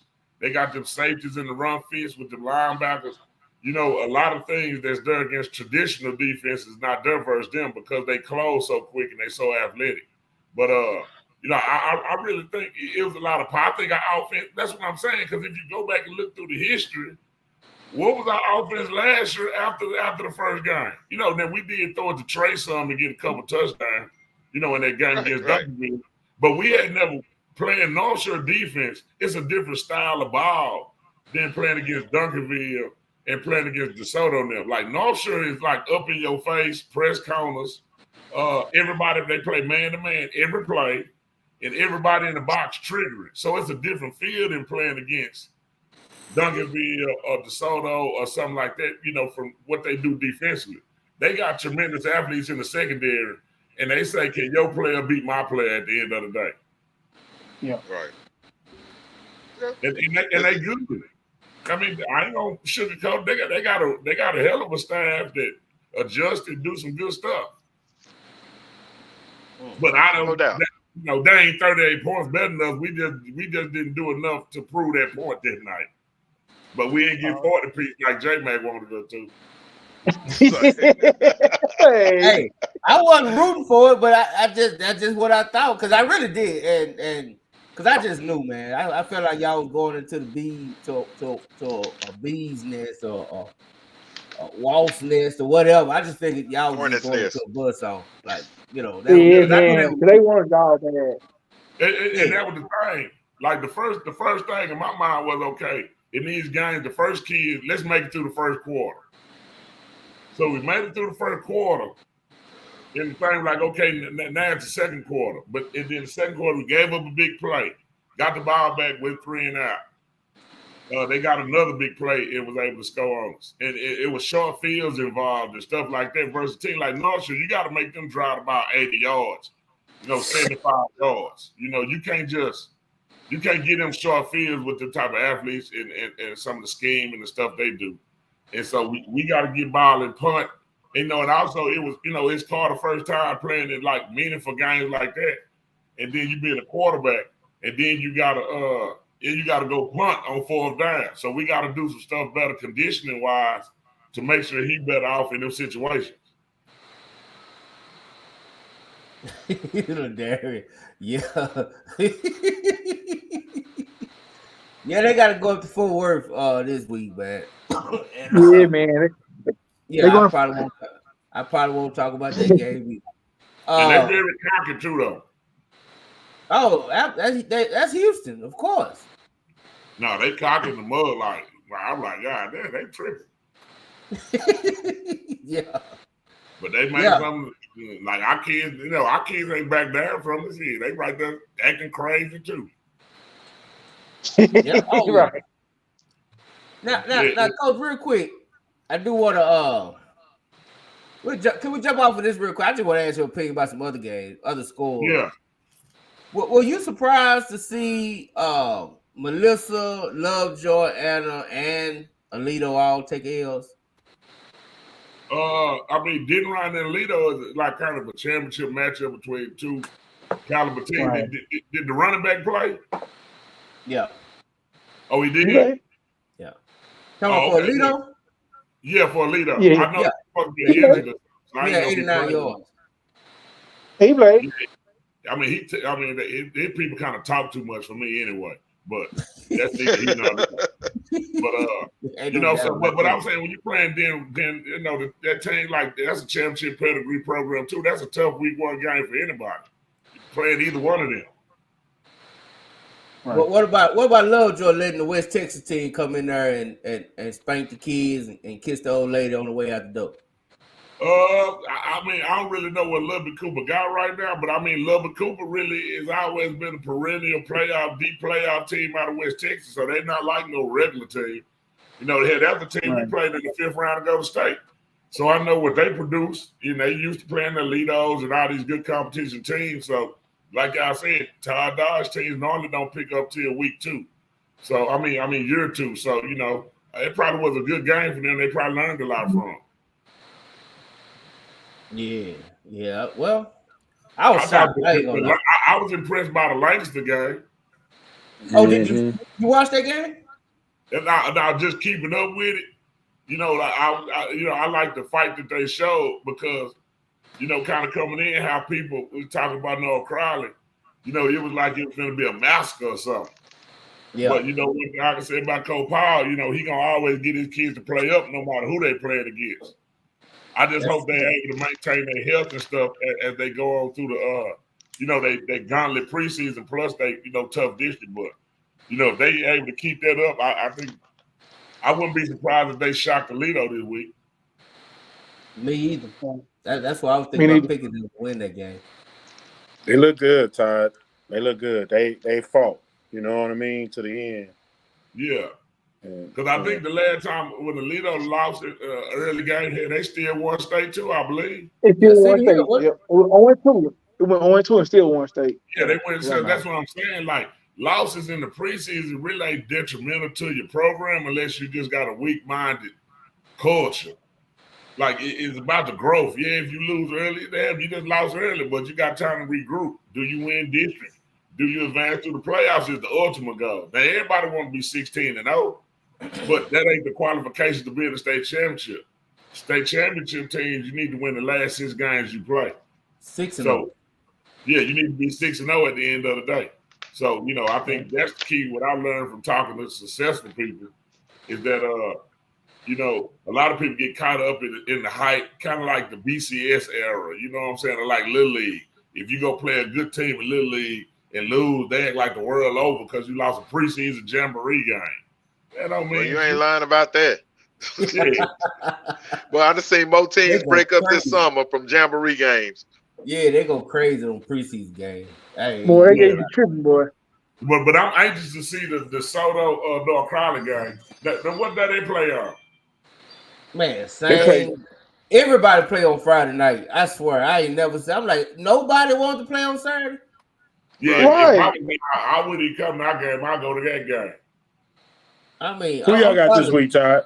Yeah, Duncanville.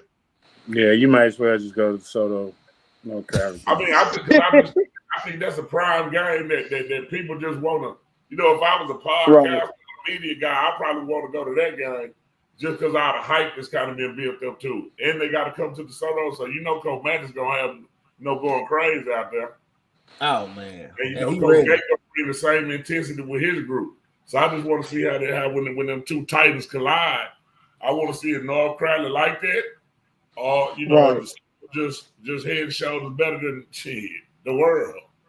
Now, see, that's one of them games. Like I said, that game is more about North Crowley. Kind of like this past game, I thought was more about Lancaster. This game, I think, is more about North Crowley, about how they match up, like where they at. Like we come from the Lancaster game saying, you know what, they legit. Like we know they gonna be able to compete, and they got a shot. I think we going into this week. I think everybody's gonna be looking at North Crowley like after that game is okay. They got a legit shot to make a run. Right. They could be a legit state contender. You know, if it show well. But that's what I'm saying. In their region, because they region 1. Even if it don't happen, they still gonna be probably a semifinal 4th round team no matter what. So they're gonna get a chance, whether this game a victory or loss, to prepare them for later on when they gonna meet back up with somebody this caliber, probably in the 5th round, whether it's Duncanville, DeSoto, whoever it may be. So, this game, you got to use it as a testing tool. You're going out there to win, but at the end of the day, you want your kids to feel that intensity of playing them type of team because that shit different. Like playing Dunkerville is not like playing DeSoto. Like that's two totally different things. And each is a giant in their own world. Like playing North Shore is not like playing DeSoto or Dunkerville. It's a totally different feel to it. Like DeSoto, Dunkerville pound you, have somebody run around you, it converts stuff. DeSoto gonna come out there and may goddamn shoot some snipers at your ass and be up on your ass before you even know it. Yeah. They don't care about beating you down, do they? Nah. Goddamn DeSoto, they'll try to light that thing up.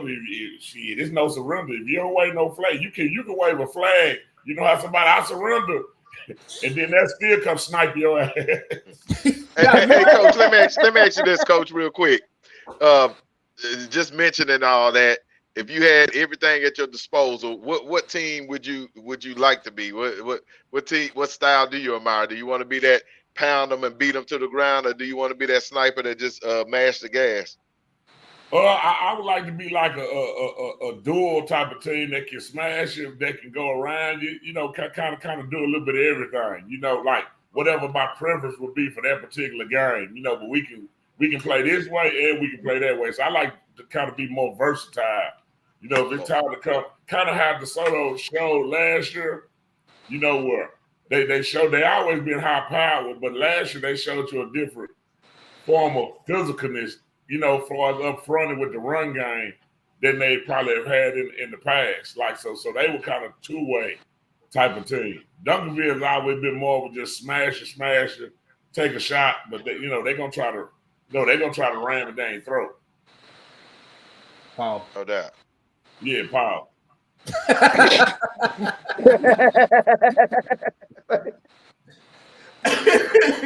Now, so you say you kind of impressed with that game. I know. I mean, I'm pretty sure y'all kind of keep track of people that y'all think y'all might see. Any teams in 5AD2 that you probably just kind of peeked over there and kind of got your attention? Now, not just early because of what we facing. So I'll probably start looking more into that once we get through with the first 3 games. I'll start, kind of looking around and kind of see what's going on in our region. I'm not really worried about nothing in Region 1 or Region 3 because, we got a gauntlet to go through within our stuff. So, we'll break up in the groups and start, like, kind of researching certain teams, kind of see how the matchup's going to be, who we think going to win district, kind of follow certain teams in our region. And it kind of gets the preliminary stuff going earlier than most teams will. You better worry about your district. I know. We're kind of come out there to the 50-yard line and like stomp on a sock T-shirt or something.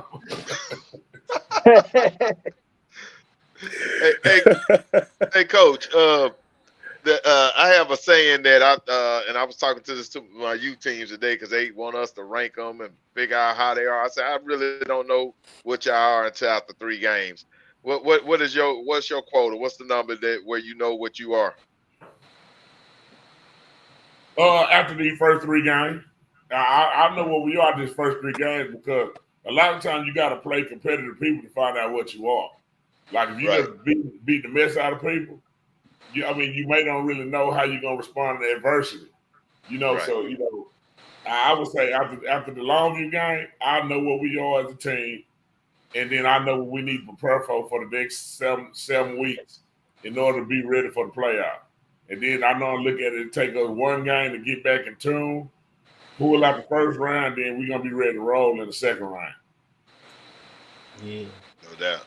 Hey, real quick, I got to get some, cause I don't know when we going to have you on to pick games. It's definitely going to have to be doing district. But, right. Can you give me a prediction on the North crowd of DeSoto? Man, I think Coach Matthews got DeSoto right now feeling themselves like she like the one thing I can say about that man, like he a motivator. And I just don't know if you're gonna come into their house with just with his mindset and come out, like the way you want to come out. Like that ain't no easy thing. And I know that both teams gonna be well prepared. At the end of the day, I hope it's a competitive game where you get to see where it's not decided until the fourth quarter. But I think it's gonna be real hard to beat DeSoto with some of the weapons that they got. It's gonna be tough. Like when you start talking about Tiger, then you start talking about this other running back. That God damn, like these quarterback he can move. You got two quarterbacks that can play. You got receivers. I mean, you got the Singleton kid that can hurt you on special teams. And like sometimes it ain't the other team may can be just as good as you. But I think DeSoto right now is on a high that I don't think they ever been on as a program. I think they at the peak of wherever they've ever been at DeSoto. I think this is the peak. I don't think them kids think they can lose. And when you play like that and everybody believe like that, like you hard to beat. Shit, tied 144-0 the last two games. How impressive is that? 14. I think Summer Creek did go 14. Oh, okay. Well, 144-14. Like, that's crazy. You're talking about a state championship game and a state championship finalist in another state. And you put 70 on both of them. But I didn't think that was going to be no game because they practiced at soccer on one of them days. And when they pulled up with one charter bus, I already knew. You knew it was a wrap. I ain't have to see what got off the bus. When they pulled up with one charter bus and you finna go play in the Texas Heat at that time of day, and you finna play against a top team like that, if you ain't got 2 to 3 buses pulling up, you ain't have a chance. Yeah, you better get out with an All-American team. Hey, look, Coach Todd ain't lying either. I actually saw that one charter bus behind the visitor side, and there was no cars over there for the parents. It was completely empty, just that one charter bus. Yeah, like you can't come down here, and I hope they got paid some money for that game, but you can't come down here and play that game with no one bus. And if the coaches adding the team can fit on one bus, then you signed up for that ain't a good set. Don't do that. Hey, was you surprised to see Midlothian Heritage lose the way they did? Who they lose to? Stephenville. Nah. Stephenville damn good. Stephenville will be held in 5-8. I mean, but they lost big though. It ain't like it was a. I mean, I don't really know who Midlothian Heritage got right now, but I know Stephenville is real deal. Now I know last year I think they lost in the playoffs to Anna. Yeah. But from what I'm hearing, Stephenville supposed to be, and I know that I done hollered at their coach a couple times. Stephenville gonna be a real lad team. They're gonna be hard to beat at 4-8. Yeah, they are. They are. Compare Waxahachie. Who you got? I think it's gonna be an evenly matched game. They're gonna come down to the fourth quarter. I don't know who to take. I'm just gonna say it's gonna be a 4-quarter game. Because I think a lot of people sleep on Waxahachie too, though. I've been saying that. That is. You said you wouldn't be surprised if Lancaster be the leader. Yeah, I wouldn't be surprised if they be the leader. I wouldn't. Hey man, shout out to Hebron, Coach Tiles, man. They got their victory. They got a victory. I like saying that. You know who they scrimmage? Yeah. They were tough. You go scrimmage Duncanville, then you go play who they play? Who they beat? God dog, I forgot. But it was a pretty decent team though. Yeah, that's what I'm saying. But after your kid done scrimmage Duncanville, shit, you gonna play just a decent team, shit. They're like, oh, this shit don't feel like the other game we just played. They got South Lake this week. Probably get ball break to reality a little bit.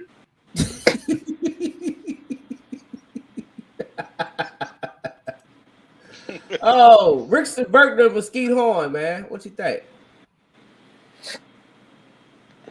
I salute, think fellas. I'm out.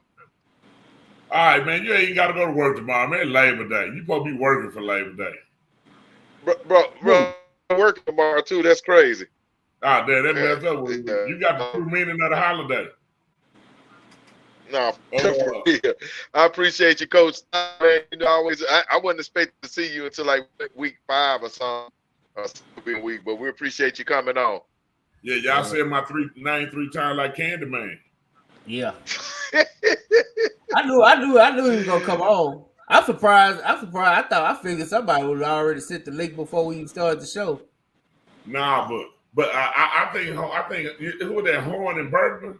Yeah, that's an interesting game to me, man. Because I think that's another one of them you call it competitive ass games. I don't think it's no favorite in it. Well, that's what I'm saying, because we know Horn is kind of doing the rebuild thing, but Bergner, who a lot of people pick to win district, but they've never won a non-district game since Brian been there. But who in their district? Well, they're in the urban school, Richardson school district, so they'll win district games. Yeah, so that's what I'm saying. So maybe they schedule over, because they know they're gonna be all right when district comes. But I think in them Horn gonna be. I think I'll say coin flip. Yeah, me too. Willow over here giving us the sign that he tied. So Todd, I got what time y'all going in the morning, Todd? We got Coach got to be there at 8:30. Yeah, so we going at 7:15. So I need. I don't know what y'all on over there. Y'all must think Coach, don't worry about what we on, Coach. We getting ready for our next opponent. Shit, WT White. Y'all must be trying to get home by noon.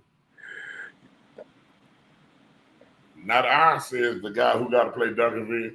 We say you can take your time coming in because we're gonna be here all day. Hey, man, hey, I'm trying to call some people to figure out how to take the chips out of V12 engines to make that. You doing that? I'm just trying to figure out how to put a chip in a V6.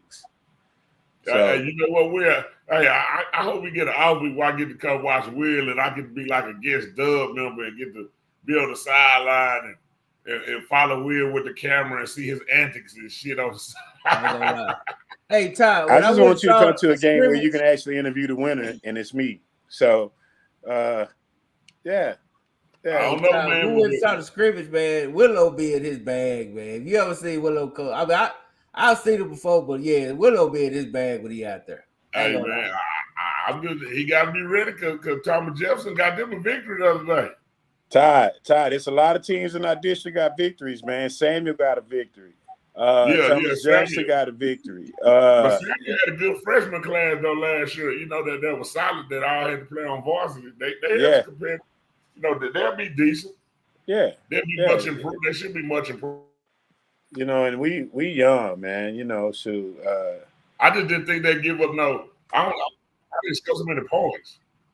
Yeah, like even with us, man. You know, we just had a lot of turnovers. You know what I mean? We only gave up 300 yards total defense, right? So, yeah, you know, but we probably had 7 turnovers on offense. You know what I mean? So there's a lot of things that we got to clean up. Yeah. But, you know, it's the beauty of it, man. I love it, man. I love it. It's the challenge. It's the growth. It's the, you know, I like it. You know what I mean? I like it. I like it a lot. I like being able to compete and see what I know, you know what I'm saying, as opposed to dealing with the other part. So we'll figure it out. We'll get it together. Right, you know, we'll be ready for that game. Say that again. I say, who they talking about, J-Man? They said the 27 class is going to be the best to come through DFW. I don't know who they talking about. Who said it? Oh, that must be Hatch. Oh, Walter Hatchie? Yeah. Man, how the 27 class of Walter Hatchie going to be the best to come through? Oh, one of the best. Okay.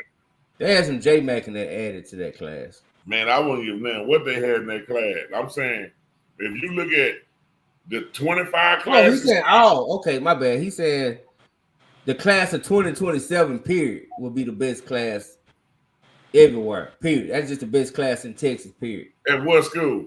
No, he said the period. All the sophomores, all the 2027. You know, I'm tell you who the number one sophomore is in my eyes. Like if I'm a recruiting guy, the kid at City Hill is by far the number one recruit. Like he's got to be top 5 national, easy. Like it's nobody in DFW. If I'm a recruiting guy, that no, ain't nobody. Who you talking about? None of them receivers. That goddamn kid named Brewster. Oh, the D lineman. Yeah, like him, like Will. He already got an NFL body right now. Oh, you talking about the kid that played with yeah, I know you're talking about. Yeah, is it Jeremiah? No. What's his name? Nah, his name Jalen Brewster, I think. Jalen. So okay, so I coached him, Todd. I coached him when he was with the Elite Dogs with Booby and them. Yeah. I know exactly who you're talking about. Jalen, yeah. No, he for real, coach. Like he by far and he's a sophomore. Yeah, because when you start talking about the number one ranking, you talking about the NFL production. Like he got an NFL body right now. All he needs is the training with. Like, trust me. Like if he get the training, because he about 6'4", 270 right now. And play. He played running back. So he played running back. He ran against us son. We're like trying to tackle our brother Giant. Yeah, okay, so because they put him in Wildcat. Yeah, and they gave him the ball, just handed to him like Refrigerator Perry. He just started running. Yeah. But like he is, to me, he's the number one recruit in 27 in the state of Texas. I don't give a damn about no other kid. They ain't above him. I don't give a damn what the position they play. Because when you start talking about that type of stuff, the size factor always goes into them rankings too. And he got all the fucking skills. Yeah, and he can run. Yeah, he just needs to get tuned up at that position. But he is by far the number one recruit in the state of Texas in 27 class. Yeah. I called Nick after that scrimmage and told him, like, hey, I'm a fan of his. Yeah, he for real. Yeah. And he don't need all that marketing and advertising. He don't need none of that shit. Just show up on Friday night. When the world see him and he keep just getting better, shit. Hey, what did you think about bad Leroy Brown? Man, you know what? To be honest with you, I didn't even know who Leroy was out there. I wish I would have remembered. I probably would have talked to him, but they had a defensive tackle that was funny. He would talk a lot of noise for City Hill. Like, I kind of had fun messing with him throughout the game. But you know what I'm saying? So, you know, they got a nice side defensive line though over there at City Hill. And some guys that came off the bench with some real nice size kids. So give us your final. Give because I know Willow want to go, but give us your really thoughts on City Hill where they could finish in that district. I think if they continue to get better and prepare themselves, I think they have the capabilities, pending the quarterback development, and him like getting a true grasp of the offense. I think they should have the ability to compete with DeSoto and Duncanville. Now, I'm not saying I don't know if they can win it, but I think they got the person there. They got the beef up front on both sides of the ball that they should be able to compete with Duncanville and DeSoto. Doing it is another thing, but they got the potential too.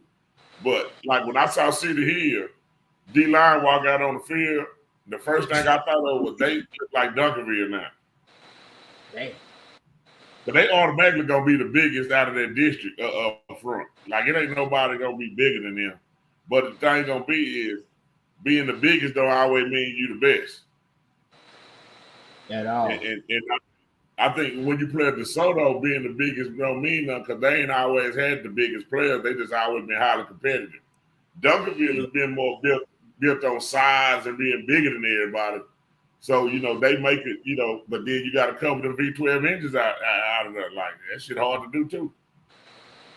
Yeah. But D-line, like, they were very impressive. I think that was the most impressive part of their team to me was the defensive line at City Hill.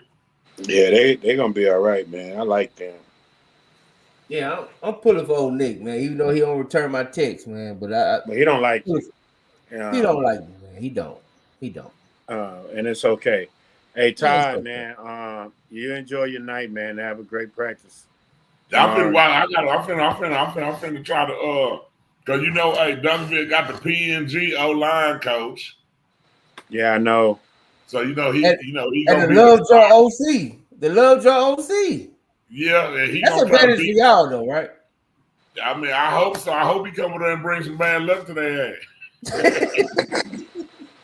For that day only, for sure. Yeah. For that day only, I hope to put his ass in the blender. Well, you hope he have a flashback when he see Saki. You hope he have a little flashback. And then he got to look at Sample. Y'all post that picture where he got to look at Sample looking down there at him. Hey, all I'm gonna tell you, I'll check in with you Wednesday, Todd, and see where I need to go with my pick after you get practice in this week. Okay, yeah. I ain't never go against you, Todd. In 2-3 years, I ain't never gone against you. I ain't gonna start now, but I do want to make a phone call and see where you at. I will, but I'm saying if you're a bet man, you should take your odds. If you want to hit a lick on some money, bet on soccer. If you just want the safe bet, I wouldn't be mad if you pick Duncanville. Here's the problem. I'm a homer, and I go for people that I know are gonna lose, but I pick them to win, like Carter and some more schools, because I like their head coaches or they're my alma mater.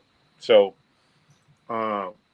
you a little different because you family and I like you, and I like your staff and I like everything about your school and your administration and all those people. So I won't go against you. No, but I want you to bet with your football mind. Don't bet with your heart. Well, man. no, I'm telling you this because there's a guy up in this upper left-hand corner last year who felt like he deserved that championship trophy even though he didn't win it, and I need to defend it. You know what I mean? Like I can't be a one and done. No, you one and done. I'm tell you something. You never was. Whenever you picking games, man, pick what you think. Don't be picking for no sympathy picks. Damn that. Well, listen. Sometimes, coach. No. If you try to win, hold on. Sometimes them picks come through for me, and they actually help me win. They do. But how many sympathy picks you done actually won on?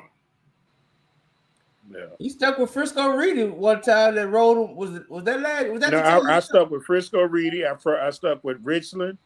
That took me all the way up to Forney. And y'all when y'all beat Lancaster and yep. That was it. We done beat Lancaster. Parish Episcopal. Oh yeah. But I'm saying I think Lancaster can be a coin flip game with us. In Parish Episcopal, I don't think we're gonna lose to them. Yeah, but y'all beat them by a field goal. Yeah, but I think it's a safe bet for you. It's a safe bet. It was a safe bet, but not for Jeremy though, coach. He picked Episcopal. Yeah, Jeremy, man. He always adversary. I think he like Skip Bayless for us, man. Oh, yeah, for y'all, man. Really I gotta give y'all a hard time, man, because I be bored. Now, I ain't never picked against you in the playoffs. I mean, I wouldn't either. So the way I look at it, I'm just having fun till it get real. Hell, it don't get real with y'all to the playoffs. Well, as long as they don't put the Seagoville and side game on the schedule, you'll be safe. I know, hey, Will, I'm telling you, Will, don't come out there tripping in no pregame and stuff, man. hey, I might show up in a sock shirt and a sock hat. What you talking about? And then I may put you in the press box to be doing some goddamn work for us. We'll gonna show up as sock girl and be standing next to trying to steal all the What we doing, Ty? Right. Hey, man, hey, boys. Hey, but I mean, I ain't gonna say that on TV. Look. Let's get through this week. Let's play our week out, man. You know what I'm saying? Hey, I will tell you this, though, Ty. I'm having the time of my life. Hey, really, that's a good thing. Yeah, it feels good getting back in the saddle. I can tell you that. Yeah. Yeah. Just So, don't become all right, out man. there I'm gonna holler at y'all tripping. though, man. Ty, good luck tomorrow and this week, man. J Mac, keep doing your thing, man. I love what you're doing, man. All right, Hey, so man. I'm gonna All holler right, at man. y'all. I love Y'all y'all go hold too, it man. down, J Mac. I know I just be giving him a hard time, man. He know I don't mean Yeah, I don't get caught up in that. I ain't gonna be mad. I ain't going on the dub no more. I swear I ain't going on there. I don't mess with them no more. Man, I ain't like that. Yeah, my family works Whoever crazy. is like that, tell their ass to stay off there, cause J-Bag ain't never begged the motherfucker. So hey, I mean, some of them, I think some of them probably got heated. Ain't never came back home. It's some of them said it, and you know what? That's cool with me too. You know how many goddamn Texas Texas football coaches out there here? The sensitive ones can stay where they at. And then you start thinking like, shit, now I got to deal with Roosevelt, the only undefeated team. Well, Roosevelt, Life Oak Cliff, the only undefeated teams in Oak Cliff. In Oak Cliff, man, like, Skyline running ISD right now, man. Yeah, Skyline got their victory too. But I'm saying Oak Cliff should come now. Hey, Roosevelt and Life Oak Cliff 1 and 2 in the polls. But it's gonna be like that because that's the way you wanted it. And to playoffs, everybody else got to slide down. That's the way you want it, Ty. You don't even care about that. You don't even care about the polls early. Nah, I know, man. I'm trying to get to the end. I'm trying to get to the finish line. But I thought that was funny though, man. Somebody said, how many teams in Oak Cliff did win? I had to think hard a bit. I was like, damn. Well, I guess it was. Hey, Roosevelt, man. Like everybody else had to sacrifice so Vic can get out there 0-30. And they came out a big way because they beat the hell out of they beat a 5A team. Yeah, they beat a 5A team, right? That was Spruce. Yeah, Spruce must be down this year. Man, they must always. Yeah, it's tough right there. Hey, Vel said they coming for. I think Vel played TJ this week, so Vel probably gonna get them another one. Probably gonna get another one, but TJ, the fighting TJs, I don't know. Now they tough out there. Nah, Bobby Evans, he a good coach though. Like he gonna get the best out of them kids over there, but Vel probably gonna have a little bit too much for him. Yeah. So can you imagine if they go 2-0 and y'all start 0-2? That ain't a good look. I know that, like Vel gonna be like, hey, we won't sock. They're gonna be chanting that shit outside. Outside the school building. They're talking about Oak Cliff is Vel Nation now. And it's gonna go crazy around here. It's all right. Hey, that's what y'all want, man. Because like you say, hell, it just get more people interested. Yeah. And I like that for Vel. Vel need that attention. Who like Oak Cliff play? North Dallas. They may be 2-0 too. They're gonna be 2-0. And they're gonna come with the showdown. The showdown week 3, they play Trinity Christian, Cedar Hill. That's the like Oak Cliff. Yeah. They gonna get their church made talking about we the real sock. Boy, man, this gonna be the King Oak Cliff gonna be Life Oak Cliff. Hey, you know what? I wouldn't mind seeing DA and Havoc 11 you play some of these Dallas DID schools too. Did you go to that game? Which one? The DEA Havoc game. Oh no, man, Coach, you probably never see the game.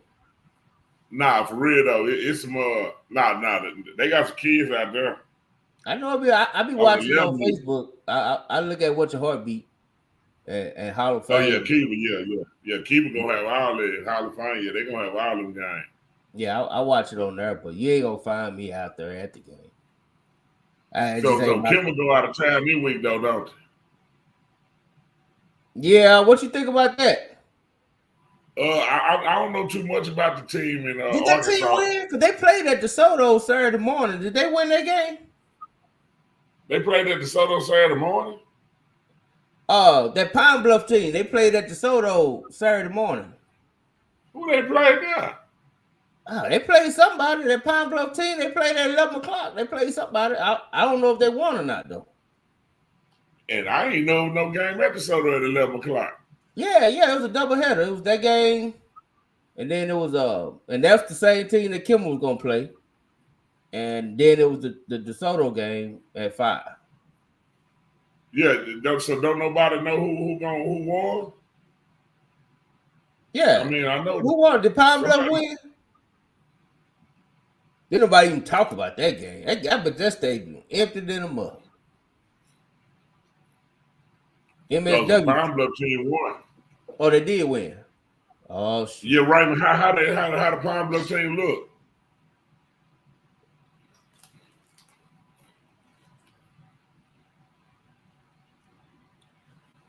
I mean, I heard they pretty competitive down there in Arkansas. It's similar to like us. You know, like I saying us like sock, but I'm saying like that. I heard they were similar team to Kimball. Yeah, you did, Key. You did say that.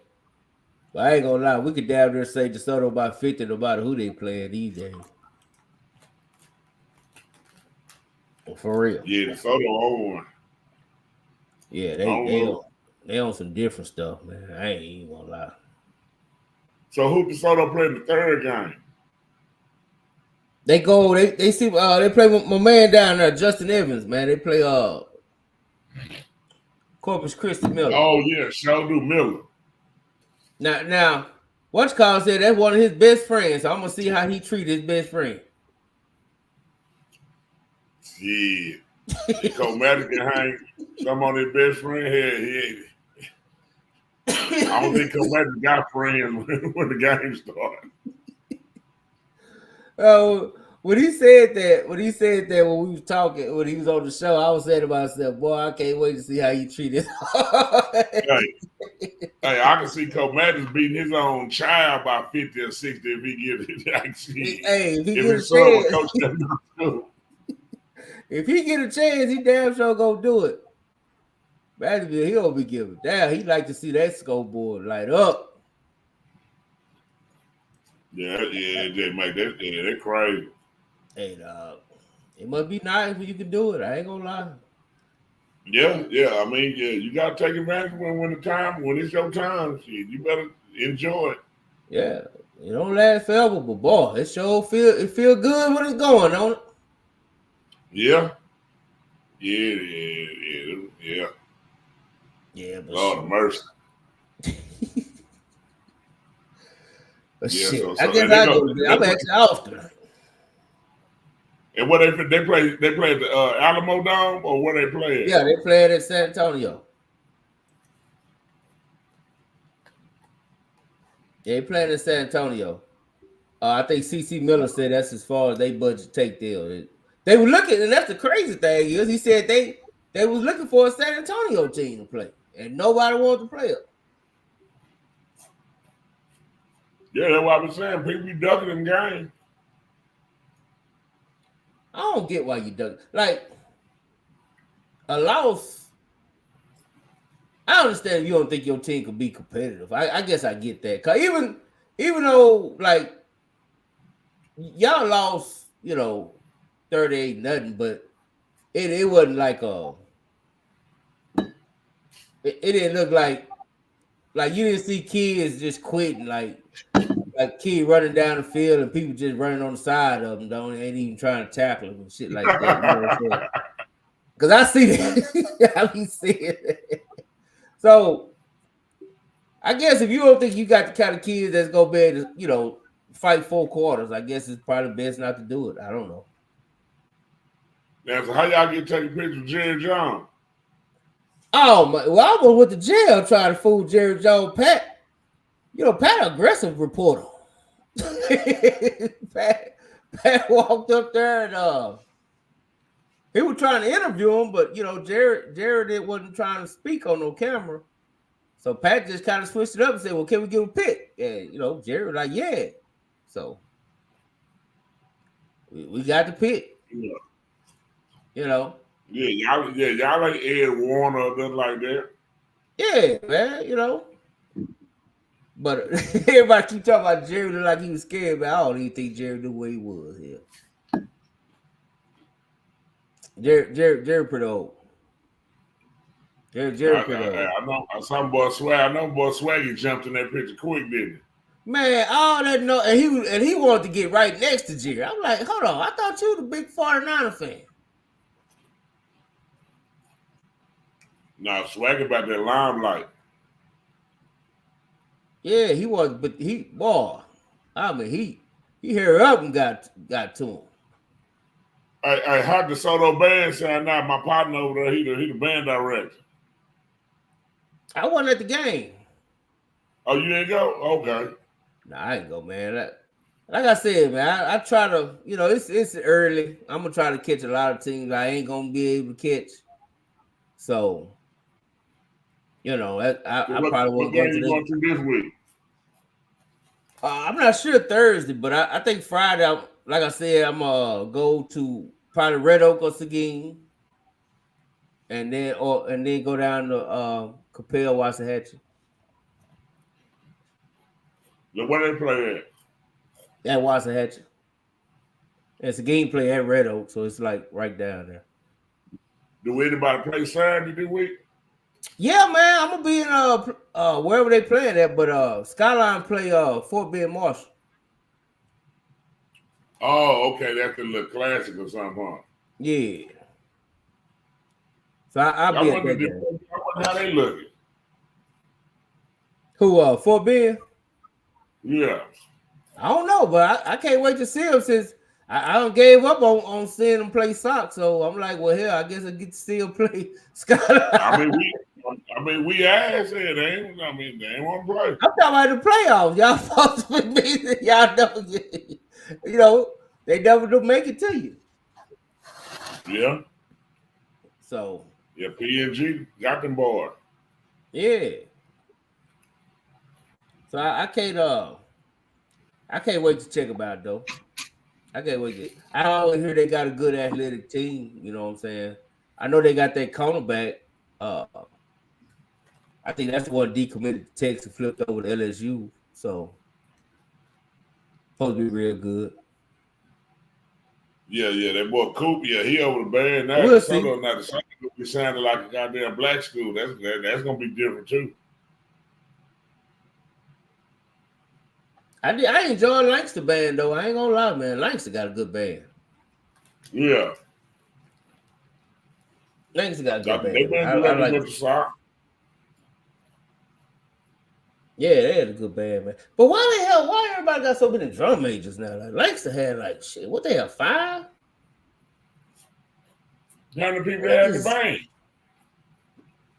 Yeah, I'm like 5. God, wasn't nobody. I wrote drum majors usually be tall. They had like 5 short people. Yeah, hey, man, equal rights for all people. Yeah, but you know what? They had 2 cats that looked like they should have been in uniform playing them tubas. I was like, I don't know how they let them 2. Yeah, every school got a couple of them. Yeah, but these cats was agile. They were dancing and everything. I'm like, dang, man, that's them 2 O linemen right there. 2 more. They already huge on the O line. Oh, Lancaster big up front? Yeah, Lancaster big up front, man. I ain't gonna lie. I won't tell you, man, like I was shocked. I was surprised at how big they was on the O line for real. And on the D line, they got good size, but they just really, really athletic, on the D line. Yeah. So they look good, man. We'll see. I mean, that district's so tough. You can look good, still don't make playoffs. Still don't make playoffs. So yeah, that's why I want to go see Waxahachie. I said I gotta go see Waxahachie. They play our man Wiley, Antonio Wiley, them team. So yeah, that why it's huge, and they did it not to get nobody hurt. Yeah, because you get the wrong person hurt, that can mess up your whole season. Would you schedule the same way if you was in that district? No, I scheduled it differently then. I probably play, one big dog, but I play some other type of teams, but I wouldn't play that high caliber like that. Yeah, that's kind of how I thought about it. I was like, man, I don't know, cause that's like 10 weeks of not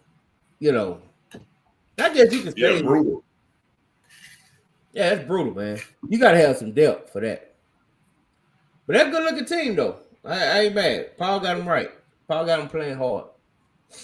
So Yeah, he always gonna have that. He gonna have that going for him. I'm ready to see how they all paying out in the end. You know, with all the teams, them see the hill, Wasatch. I what you want to see think? if Skyline get, if they offense get going, because in that district you gotta score some points. Yeah. And I get to see this Just quarterback too. I get to see that quarterback from Waxahachie. I'm kind of excited about seeing him up close. yeah. I think he good, but we'll see. He's a sophomore though, so he probably the youngest QB in the district. Hey, shit, the last time a sophomore took over, they went state. I mean, talking about, when Keelan was a sophomore. Yep. So if you're a quarterback, if you got it. Like, if you got it, you got the juice, then shit, you got the juice. If you got it, you got it right. Yeah, to that degree, yeah. Well, I'm gonna see. Mm-hmm. I want to see, man. And I want to see the defensive end, man. That kid look good. He look powerful. At least from the highlights I've seen, like that DN look like he just be moving, kid. So I heard they got a good defensive line. Huh? I mean, I heard they got a good defensive lineman. I mean, they're gonna play some. Like he come from Den Ryan, so he gonna have some good stuff on the defense side of the ball anyway. Yeah. I want to see that D, and that D is just a sophomore. That's what they talk about. That 2027 class is crazy everywhere. Like everybody got a good sophomore class. Seems like so. Yeah, cause yeah. I mean, we got a decent 27 class too. Yeah, what I'm saying, like everybody got good sophomores. Yeah, cause one of our sophomore linemen. I mean, shit, he a top 100 national player. He got big upside. I mean, we had two sophomores starting on our line. That Bubba brother, is he a sophomore or junior? He a junior. Okay. Yeah, but that offensive tackle is a sophomore, right? Yeah, Brian. Well, he played tackle and guard, and then Zion is the other one. He played guard. Okay. But they both started the sophomore. Their first game out versus North Shore, and they did pretty good. Yeah, I didn't think. Like I said, everybody expected y'all trenches to be that. I think it's kind of like people say y'all don't have an explosive player since Thomas left. Yeah. I don't think we just ain't had. I mean, on the outside that when Javon Thomas was there. Yeah, that's what I'm saying. Oh, I thought you were talking about JF Thomas. That's who I thought you were talking about. Oh no. I'm talking about now JT. The one at A&M. Yeah. Is he still at A&M? Yeah, he started cornerback. Okay. Yeah, he started at corner. Shit, Manny started at Texas. Okay. I mean, Kev doing his thing at SMU. The others at SMU is getting a little burn. Shit, I've got who else playing. Got the boys at UNT. They doing all right. They keep their head above. I need to ask his pops. He played some. Then the other one, BJ, that just went down there this year. He was on our special team. They played Nebraska this week. Right. Yeah. Man. So I talked to him about last week. He was saying, I think he was on trial. I think he got a chance to play this week though. And I know BJ played on special teams, so all of them get to the point where a lot of them kids getting out there and getting on the field and doing the right thing. So they just got to stay with it. It should just be different. You've been starting your whole life, and then you go to college and shit. You be sitting on that sideline watching them games. That's probably why that Porter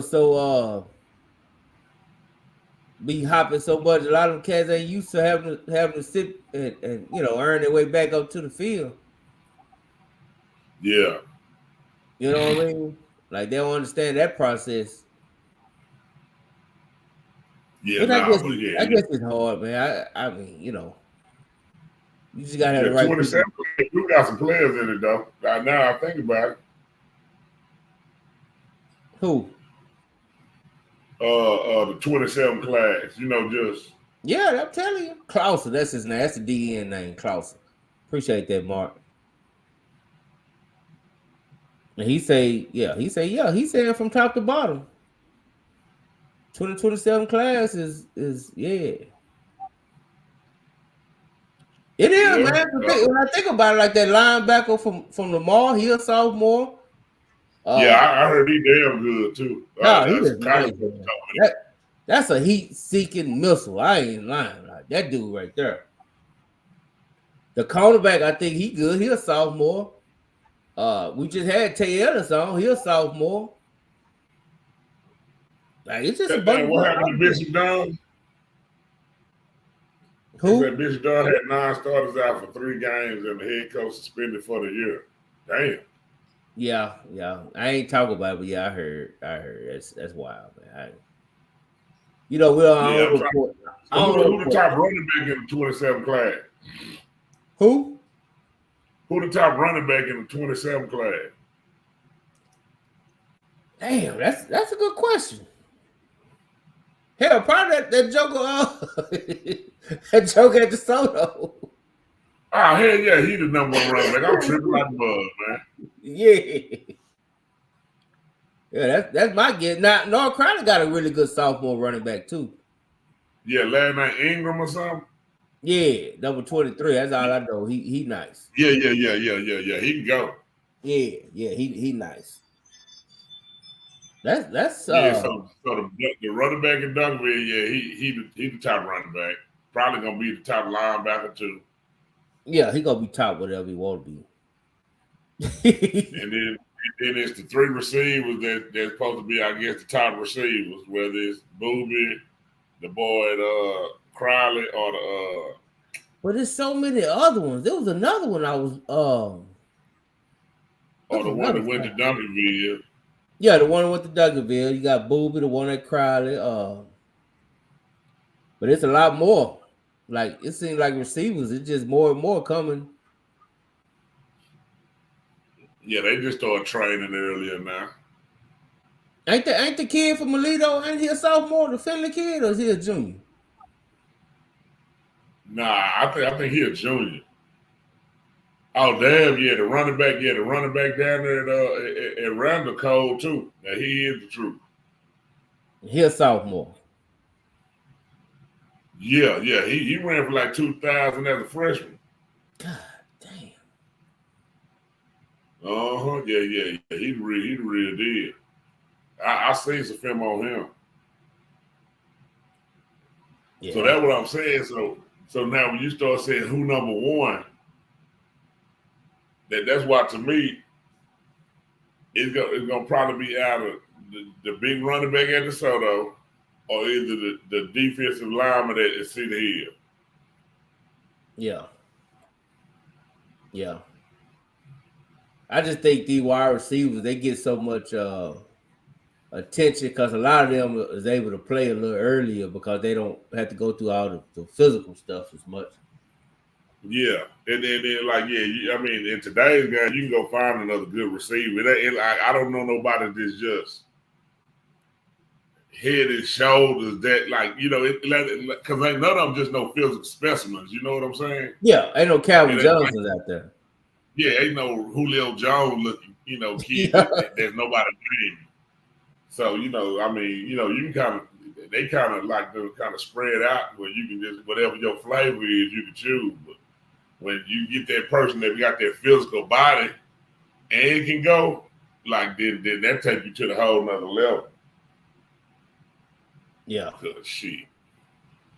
But you right about that. What is the guy at Alito playing? The big running back that went to Alito, Jeremiah. Is he playing at Alito? Mark, is he I playing don't that know. though? Yeah, you missed it. Old boy probably could have answered it, but he said he going to sleep. He got to go work. He ain't got no Labor Day holiday job. No, we sorry. Oh yeah, Terrence Bly. Your son look good. Your son look good. Friday night he did, or Thursday, whatever they played. But yeah, he did good. I can't wait to see him. I like that.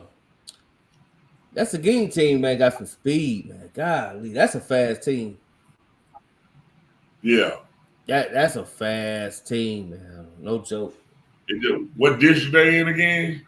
They're the tough district. That's the 5A district of Doom shit. With Heritage and Yeah. Argyle and Yeah, that'd be the thing, because then they like what their line look like. yeah. Like that's the only thing. And depending on even if Midland Heritage is down, it's still all the other teams. You got Collierville Heritage and Argyle and I think they're in there. Well, they got Burleson. That's probably the homecoming game for everybody this year, man. Yeah. Hey, Bly said, "Ty, we coming." He like Dion. They are, man. His son is good though. His son is good. That was my first time, kind of checking out. I think it was highlights or something. Coach sent me. Yeah, I'm gonna try to check out Coach Gordon. He always real cool, laid back dude. Yeah, I like Coach Gordon, man. Nothing else, they gonna be fast. I can promise you that. Who said that, Brenham? Who said something about Brenham? Who said Brenham? Yep. Somebody said something about somebody down in Brenham. I'm trying to see who that was. Drake's son, Drake cousin. Yeah, cause that was my family, my grandmama's side family from. Oh, they say Brenner. That ain't Brenham.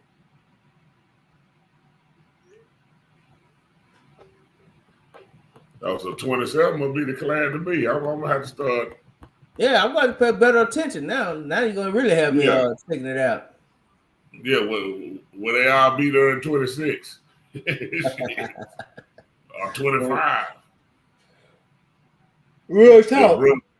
That's where that blueberry ice cream from. So they may be my kinfolk or something down there in Brenham. It's Labor Day week. Look at Alonzo. Alonzo, you been gone. We finna go. Alonzo talking about taking it at 1 o'clock. I don't think we can do that. We ain't gonna be able to make. We ain't gonna be able to make it at 1 o'clock. We make midnight. We did good on time. Yeah, man. Midnight be enough because I got to watch me about a couple more hours of film right quick before I go to bed. You know who looked good that was young? Todd is Big Red over there at Lancaster. That's the safety. Now who is that? He a freshman. They call him Big Red. He on D? Huh? He on varsity? He started as a freshman. As freshman. I think he's number 15. Oh, shit. He about 6'2". Oh, damn. Yeah, he got the size then. And they said that's his first time playing DB. He been a DN all this time.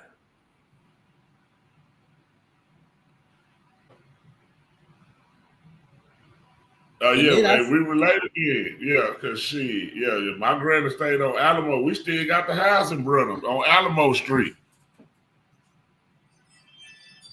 I'm Brenham, Texas to the heart. Oh no, somebody said there goes some more sophomores. That guy.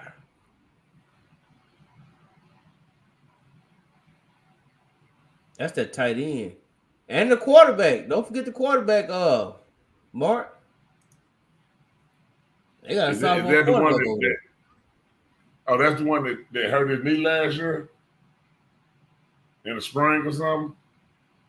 I don't know. As a freshman? Yeah, he was a freshman, yeah. Oh yeah, Yancey. That's the wide receiver. Yancey.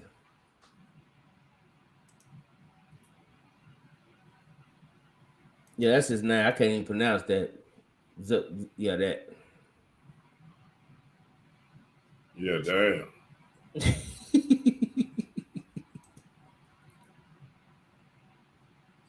Damn, Yeah, I Blah, got why you on them come mess with the Oak Cliff people, man? We like to chop it up. who that? I'm messing with Blah. Well, he stay out west. Who was that? Blah. Most I well, don't know. FBU is everywhere, ain't it? Yeah, I think it'd just be one Dallas team or something like that, I believe. I don't know the whole makings of it and all this stuff.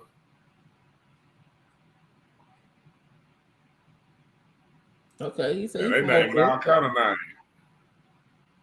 Well, Blah, we need you to come visit us sometime, man. We say come back home, come visit home. Yeah. It's always welcome. The light always stays on. He said his brother with the Carter. Go visit Carter. They definitely. Who brother went to Carter? Terrence Blah. Oh, him. Okay.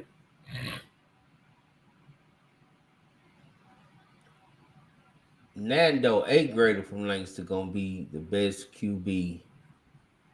Now I don't know, like when you start talking to quarterbacks, that stuff be a little different. Yeah. But you know what's crazy? Like North Crowley quarterback started as a freshman. You talking about the Jemison? Yeah.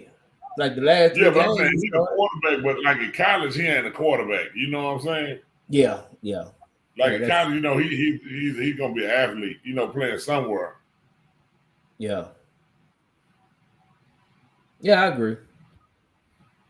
Well, I mean, there was that quarterback started as the one over there at Life Oak Cliff, Johnson's son that started as a freshman.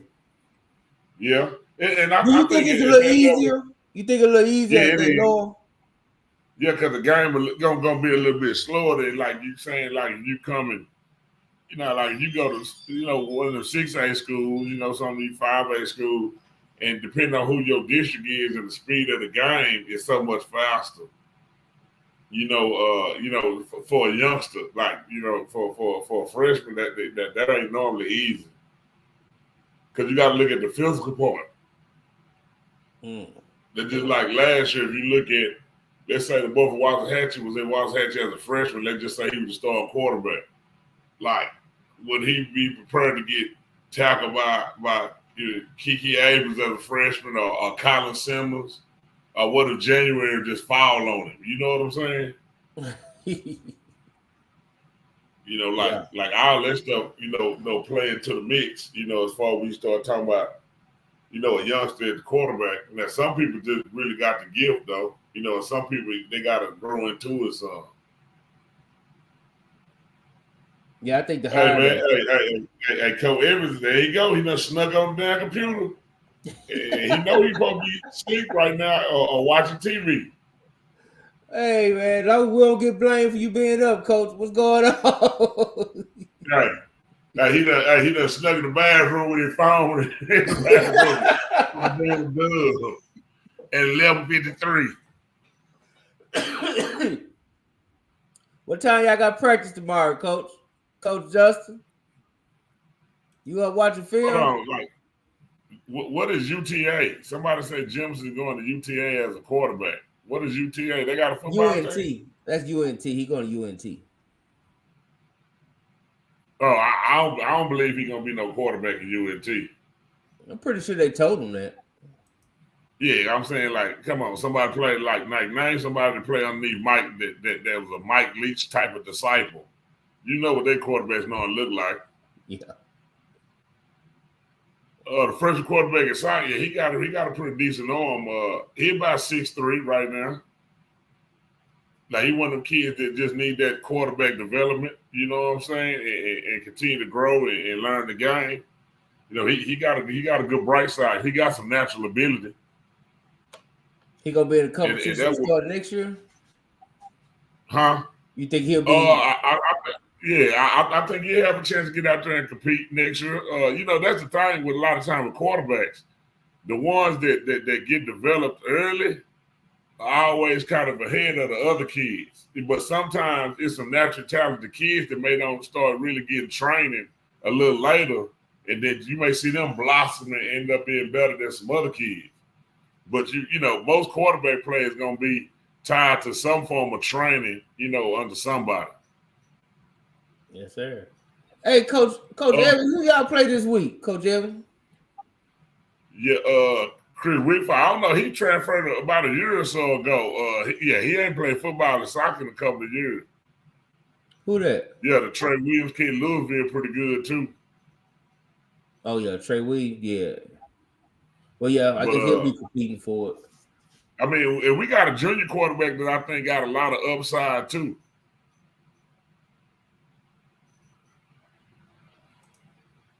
Yeah, nah. Big Brian Swanson gonna be the real deal. He'll probably be the highest lineman recruit that probably South Oak Cliff has ever had. Because he should easily be a national recruit. Do he got one from Ole Miss? He will. If he don't, he will. Yeah, like he can play. Like you know how some kids just kind of got it. Yeah. But they ain't been trained and none of that stuff. They just kind of born with some nastiness in them. Natural. And it's him. They like he held his own for a sophomore going against North Shore the first week. Like he wasn't backing down for nothing. So the sky the limit for him. I think he's the top 100 player for the nation. That's how that offensive tackle at North Crowley was turn time last year. He's a sophomore. Yeah. He held his own against Colin and really all year he did. And that's why I said I was interested to see how he's gonna be this week, you know, going up against if they put Kiki on. But hell, the other tackle going to Missouri, so he ain't just like, you know. Yeah. Yeah. I think what I'm saying is normally when you start talking to least disciples about quarterbacks, I ain't seen too many play no quarterback look like me. If I'm gonna be real like him. Or they can run around. You know, they normally be in the mode of we want pocket passes and ball distributors. Accuracy. So somebody said North Carolina line was moving us. I mean, they so how did North Carolina how the running back do against Lancaster this week? Cornelius Warren, we interviewed. He had over 100 yards, and the other one, I think he had. Yeah, he didn't have 100, but he not exactly how many he had, but he had a good game. Like Warren, I tell you, when Warren is healthy, man, that kid is special. I don't care. Even though he might not be a pure running back, he going to UNLV. He might be more of a slot that you can move the running back some. You know what I'm saying? Like one of them cats. But man, that dude right there, dog. Tough as nail, man. Ain't big. But man, he fast, he quick, he got vision, he got patience. I like watching that kid play. I ain't gonna lie. I enjoy watching him play, sir.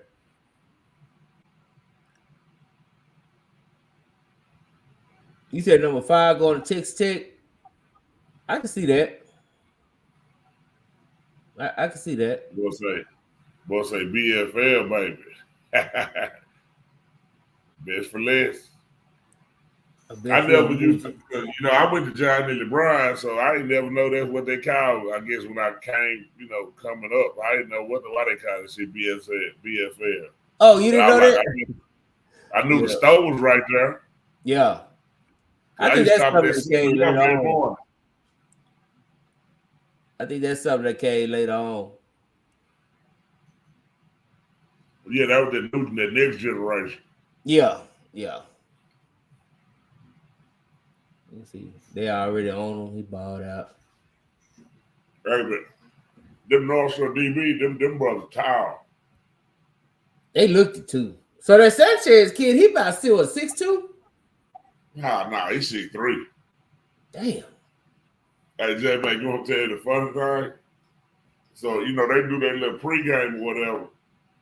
And at the end, it's like the offense go to one section of the end zone and the defense go to the other section.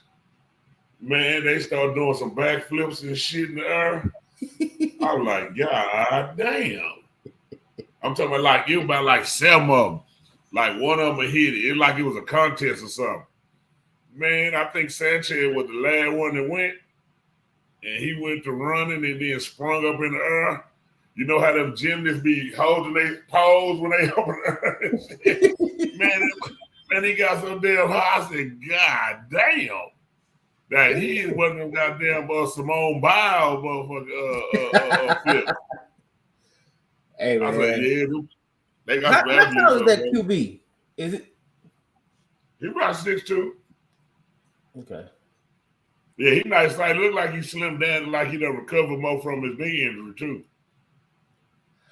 Well, he took out of it.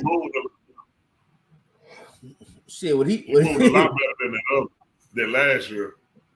When he took out, I was like, yeah, he healthy. Yeah. Now that other quarterback fast as hell though. Oh, is it? Yeah, you know, if I was watching him, I would want him to kind of stay in the pocket a little bit more and kind of deliver some balls instead of just running out of there sometimes or scramble to throw the ball still. But when his ass take off, his ass out running all that damn contain shit. Damn. Was he big or a little cat? Nah, he wasn't no big dude. Nuh-uh. He may have been 6 feet, you know, because they had the other quarterback big as hell, so. Yeah. He may be about like 5'11", 6 feet, something like that, but he could really run though. Like he could easily be playing a position in the receiver or something. But he got something to him. Oh, so stay loaded down there, man. Yeah. And you ought to see it like if you come in from one way, North should look like it's a good neighborhood. But if you come the other way, North should look like you riding down Sain or it should look like Buckner. It looked like you in some parts of it. It looked like the Grove, it's like, nah, Boss Springish. It looked like that, like don't let that one side you come in on, like, nah, that other way, shit. So they got the best like whole world. Like, yeah, Palmer's is like just some. Yeah, you ain't grow up. I ain't grew up in no apartment. Seen no apartment like that. They was on some Jim Miller-ish. Not by Skyline, but when you get on back up in there. Yeah. Like, don't fall for the other side of the street. No, well, you can tell. You can tell they got some apartment kids over there. Yeah. You can tell they got the apartment kids. There ain't no doubt about it.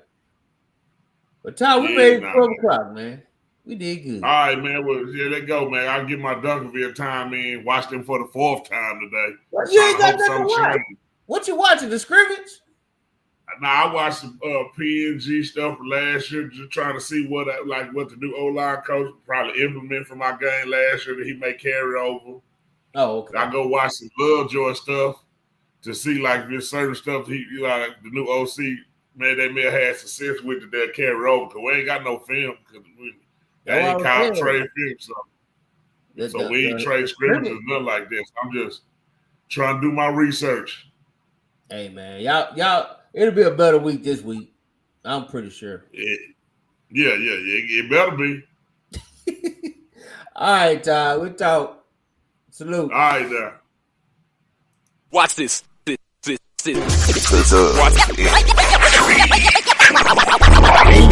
Football talk is a big hit. Sunday nights to Wednesday nights, we striking a match cause we lit. Y'all know the name, we call it the dub. On Friday nights, it feel like a club. Getting that VIP treatment on the sideline.